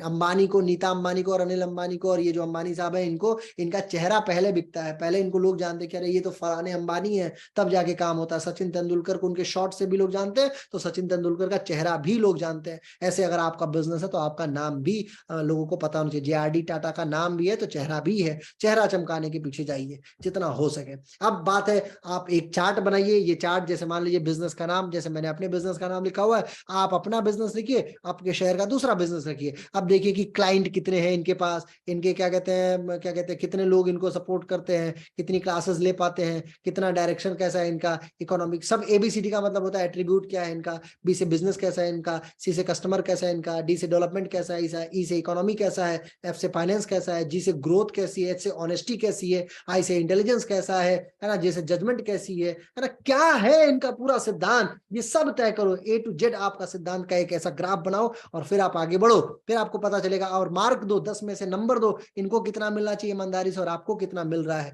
फिर आप समझ पाओगे कि आप कहाँ हो। जैसे अब हम लोग जो है एसकेएम योगा जो है वो कई सारे जगहों पर स्थापित हो चुका है। फॉर एग्जाम्पल हम लोग थाईलैंड में जो है रिट्रीट कराते हैं, पटाया में, वियतनाम में मैं हुई, नोएडा में हमारा मुख्य कार्यालय जो है, दुबई में हमारा जो द्वितीय कार्यालय है। आगे हमारा सपना है कि हम लोग क्या कहते हैं जो है वो पश्चिमी अमेरिका की तरफ जाएंगे, थोड़ा सा इधर जो अर्जेंटीना क्षेत्र है इधर भी हमें कार्य करने का शौक है, टर्की के आसपास भी हमें कार्य करने का शौक है, और अफ्रीका के, दक्षिणी अफ्रीका में कुछ कार्य करने का शौक है, और ऑस्ट्रेलिया में। ये हमारे प्रोजेक्ट हैं जो हम फर्दर भविष्य में करने का सपना रखते हैं। आप भी ऐसा कुछ सपना रखिए, मैं नहीं कहता पूरे विश्व में जाइए, कम से कम भारत के ही 2-4 कोनों में ढूंढ लो, अपने आप को स्थापित तो करो। कितना हमारे यहाँ का कस्टमर रहा, जैसे एक साल में हमने 12,534 लोगों तक अपनी पहुंच बनाई। आपके पास इतना एक्यूरेट डेटा है क्या? अब देखिए आप इसमें कहा 34 लोगों तक भी पहुंचो तो भी बहुत बड़ी बात है, 12,000 लोग तो बात की बात है। आप कोशिश तो करो, ट्राई तो करो। मैं भी ऐसा थोड़ी कर रहा हूँ कि हमने 12,534 लोगों तक ऐसे एक ही दिन में पहुंच बना ली, कल खुले और आज पहुंच गए, नहीं, हमने भी 5-7 साल इसमें लगाया। आप आज अगर खोलोगे, अगर सेंटर आज मार्केटिंग शुरू करोगे तो कहीं जाके 5 साल 7 साल के बाद आप इस आंकड़े को छू पाओगे। फिर आप ये देखो कितना कमाए और कितना खर्च किया, और जो भी कर रहे हो ना उसमें 100% श्योर रहो। आपको पता होना चाहिए कि आपने कितना कमाया और उसका कितना हिस्सा खर्च कर दिया। Plan of a yoga year, आप एक योगा वर्ष बनाओ। नेक्स्ट मंथ, अगले महीने की प्लानिंग आपकी तय होनी चाहिए, आपके अगले 3 महीने की प्लानिंग भी आज ही तय होनी चाहिए, और आपके अगले साल की भी प्लानिंग आज ही तय होनी चाहिए। तब आपकी मार्केट मार्केट मानी जाएगी, नहीं तो आप फिर ऐसे नकारों की तरह घूम रहे हो, उसका कोई मतलब नहीं है, कोई उद्देश्य नहीं है। ये आपको पता होना चाहिए कि आपके आगे फर्दर आने वाले क्या क्या आपके गोल्स है, क्या क्या आपकी प्लानिंग है, और आपका बजट निर्धारित होना चाहिए। स्ट्रेटजी, प्लानिंग और फिक्सेशन की 16% जो है वो मैं सेव करूंगा, 50% मैं मार्केटिंग में लगाऊंगा, और 33% जो है मैं फर्दर उसको किसी अपने एसेट में बदलूंगा। लायबिलिटी मत खरीदो। मोटरसाइकिल भी क्या कहते हैं 2 लाख की खरीद लोगे, तुम्हारी लायबिलिटी है, 2 लाख की खरीद लोगे, 6 महीने बाद वो 20,000 की हो जाएगी। 2 लाख का अगर अगर कहीं पे आपने जमीन ही खरीद लिया, कुछ खरीद लिया, तो वो 2 लाख का 5 लाख हो जाएगा 5 साल के बाद से। ठीक है ना। एक व्यक्ति ने टाटा ऑल्टो का शेयर खरीदा 10,000 रुपए का, और एक व्यक्ति ने 10,000 रुपए की टाटा ऑल्टो खरीदी सन 2000 में। वो जो 10,000 रुपए का शेयर खरीदा था टाटा ऑल्टो का, वो 2023 में उसने बेचा तो 20 लाख का बेचा। और वही जिसने 10,000 रुपए की टाटा ऑल्टो खरीदी, टाटा सॉरी मारुति की ऑल्टो खरीदी थी, तो ऑल्टो को बेच दिया तो उसको 2,000 रुपए भी नहीं मिला। समझे। तो आपको तय करना होगा कि जो आप ऑल्टो खरीद रहे हो मारुति की, उसका क्या, उसका शेयर कैसा है, और उसकी मतलब एसेट और liability. It's up to you कि आप एसेट खरीद रहे हो कि आप लाइबिलिटी खरीद रहे हो, और इसी आधार पे आप फर्दर आगे कंटिन्यू कर पाओगे। आपको आपके एसेट में इन्वेस्ट करना आना चाहिए, आपको आपकी लाइबिलिटी में आना चाहिए। अब मंथली टाइमलाइन क्या होना चाहिए योगा टीचर का, आप अपने प्लान को स्टार्ट करो। ठीक है, योगा टीचर का प्लान क्या है, उसके बाद आप अपने छोटे छोटे गोल तय कर लो। फरवरी में हार्ड वर्क लगा दीजिए, मार्च में, अप्रैल में फाइनेंस को डिफाइन कीजिए, योगा डे प्रिपेयर कीजिए, मई में पूरा मई योगा डे प्रिपरेशन लगा दीजिए, जून में योगा डे सेलिब्रेट कीजिए। इसमें बहुत बड़ी मार्केट आ जाती है। ये अप्रैल मई जून ये बहुत क्रूशियल मंथ होता है, इसीलिए मैंने इसको लाल रंग में रंग दिया। फिर मार्केटिंग प्लान जुलाई से शुरू, सेल्स प्लान अगस्त में, एचआर प्लान आपका सितंबर में, अक्टूबर में इंटरनेशनल बिजनेस की प्लानिंग, नवंबर में फाइनेंशियल एनालिसिस, दिसंबर में गोल सेटिंग, अगेन फिर जनवरी से रिपीट, है ना। ईट स्लीप रिपीट, यही काम होना चाहिए आपका। योगा क्या कहते हैं रोड मैप कैसे होना चाहिए कि, है ना, स्टार्टिंग योर योगा मार्केटिंग आपने तय किया, 1 महीने का माइलस्टोन कितना हुआ, 3 महीने में आपने क्या पाया, 6 महीने में आपको क्या मिला, 9 महीने में आपको क्या मिला, और छठवें पूरे लास्ट में year report, year and report create कीजिए। फिर आपको पता चलेगा कि आप कहाँ हैं। फिर एक जैन चार्ट बनाइए, आपने 1 महीने में, 1 हफ्ते में क्या कार्य किया, कौन कौन सी क्लासेस दी, किसको क्लासेस दी, क्या लूप होल था, कहाँ आपने समय बर्बाद किया, इत्यादि इत्यादि तमाम तरीके का सारा टास्क आप अपना लिखिए 1 2 3 4 करके, और उस टास्क को हिट कीजिए। फिर आती है बात योगा शॉर्ट एनालिसिस, आपकी ताकत क्या है, आपकी ताकत एडवांस आसन है कि आपकी ताकत बोलना है, आपकी ताकत सोचना है कि आपकी ताकत करना है, दैट इज इंपॉर्टेंट। फिर आपकी कमजोरी क्या है, आप क्या नहीं कर पाएंगे, आपके पास कितनी बड़ी दुनिया है जो आपको खुली पड़ी है, आपको बुला रही है कि साहब ये काम कर लो, और फिर आपके सामने डर डर किस बात का है, क्या आप नहीं कर पाएंगे, उस पर भी थोड़ी ताकत लगाइए। स्वॉट एनालिसिस आपको ले जाएगा। फिर योगा बिजनेस मॉडल कैनवास की बात करते हैं, कैनवास क्रिएट कीजिए, है ना। आप अपने पार्टनर का नाम बनाइए, आपकी की एक्टिविटीज क्या है वो लिखिए, की रिसोर्सेज, ये आपको आपकी डायरी पे बना लेना चाहिए, ये जो ये पूरा है इस सिस्टम को। फिर आप अपने वैल्यूज को लिखिए, कस्टमर के साथ कैसा रिलेशन बना, चैनल आपने कैसा बनाया, यानी किस तरीके से आप आगे बढ़े, चैनल का मतलब किन माध्यमों से आप आगे बढ़ रहे हैं, रेवेन्यू का क्या स्ट्रीम है, और कॉस्ट का क्या स्ट्रक्चर है, ये आपको फर्दर आगे बढ़ाता चलता चला जाएगा। फिर योगा फनल बनाइए, अवेयरनेस सबसे बड़ी चीज है, सबसे जरूरी चीज है। क्या देखिए, फनल का मतलब होता है सबसे बड़ा जो हिस्सा है वो क्या है, योगा मार्केट के प्रति हमेशा अवेयर रहिए। दूसरा है योगा स्किल्स के प्रति हमेशा अवेयर रहिए। तीसरा, अपनी कंपनी को जानिए, क्या आप बनना चाहते हैं, आपकी वैल्यूज कैसी हैं, और आप कितने लॉयल हैं अपने कार्य के प्रति, ये सब योगा फनल बनाता है। और देखिए, जो नीचे की तरफ आप फनल में जाएंगे ना, तो धारा तेज होती जाती है, ऊपर धारा चौड़ी होती है लेकिन उसमें प्रेशर नहीं होता। लॉयलिटी पूरी प्रेशर से निकलनी चाहिए, परचेज इसी तरीके से पूरा सिस्टम आपका बना हुआ होना चाहिए, योगा फनल आपका तैयार होना चाहिए। फिर आप कॉम्पिटिटर मैट्रिक्स भी बनाइए, आप कहां हैं और आपका कॉम्पिटिटर कहां है, दूसरे योगा ब्रांड कहां है, बाकी चीजें कैसे चल रही हैं, आप आज तक क्या अचीव कर पाए हैं, और आपका फ्यूचर मार्केट कैसा है। ये कॉम्पिटिटर मैट्रिक्स है, ये भी मार्केटिंग से संबंधित है, और ये भी आपको बहुत सपोर्ट करेगा। फिर बात आती है हमारी, हमने अपनी कक्षा का जितना योगदान दे सकना था वो हमने आपको दिया। आप हमें चाहें तो यूट्यूब, गूगल इत्यादि के माध्यम से सर्च करके अपना योगदान दे सकते हैं। और यही प्रक्रिया जो है लगातार बोलते हुए मुझे लग रहा है 2 घंटे तो हो ही गए होंगे, 2 ढाई घंटे, और जो है अब मुझे पानी की बहुत आवश्यकता है। ठीक है, तो बहुत बहुत आभार। मुझे अपेक्षा है कि आज की कक्षा से आप लोग बहुत कुछ सीखे होंगे। लगभग 90-100 लोगों ने ज्वाइन किया, और 2 ढाई घंटे के उपरांत भी सब लोग जो है वो जुड़े रहे। इस बात के लिए मैं आप सभी का बहुत बहुत अभिनंदन करता हूं। वास्तविकता में वास्तविकता में अगर देखा जाए तो मुझे बड़ा अच्छा लग रहा है कि आप लोग अभी तक जुड़े हुए हैं। और अगर आपको कुछ कहना है तो मैं अब आपको अनम्यूट कर देता हूँ। थोड़े-थोड़े शब्दों से अपनी बातें कह दीजिएगा, मैं रिकॉर्डिंग ऑफ कर दूँ क्योंकि बहुत सारे लोग यूट्यूब भी देखते हैं। बहुत-बहुत आभार आप सभी का समय सहयोग के लिए। धन्यवाद।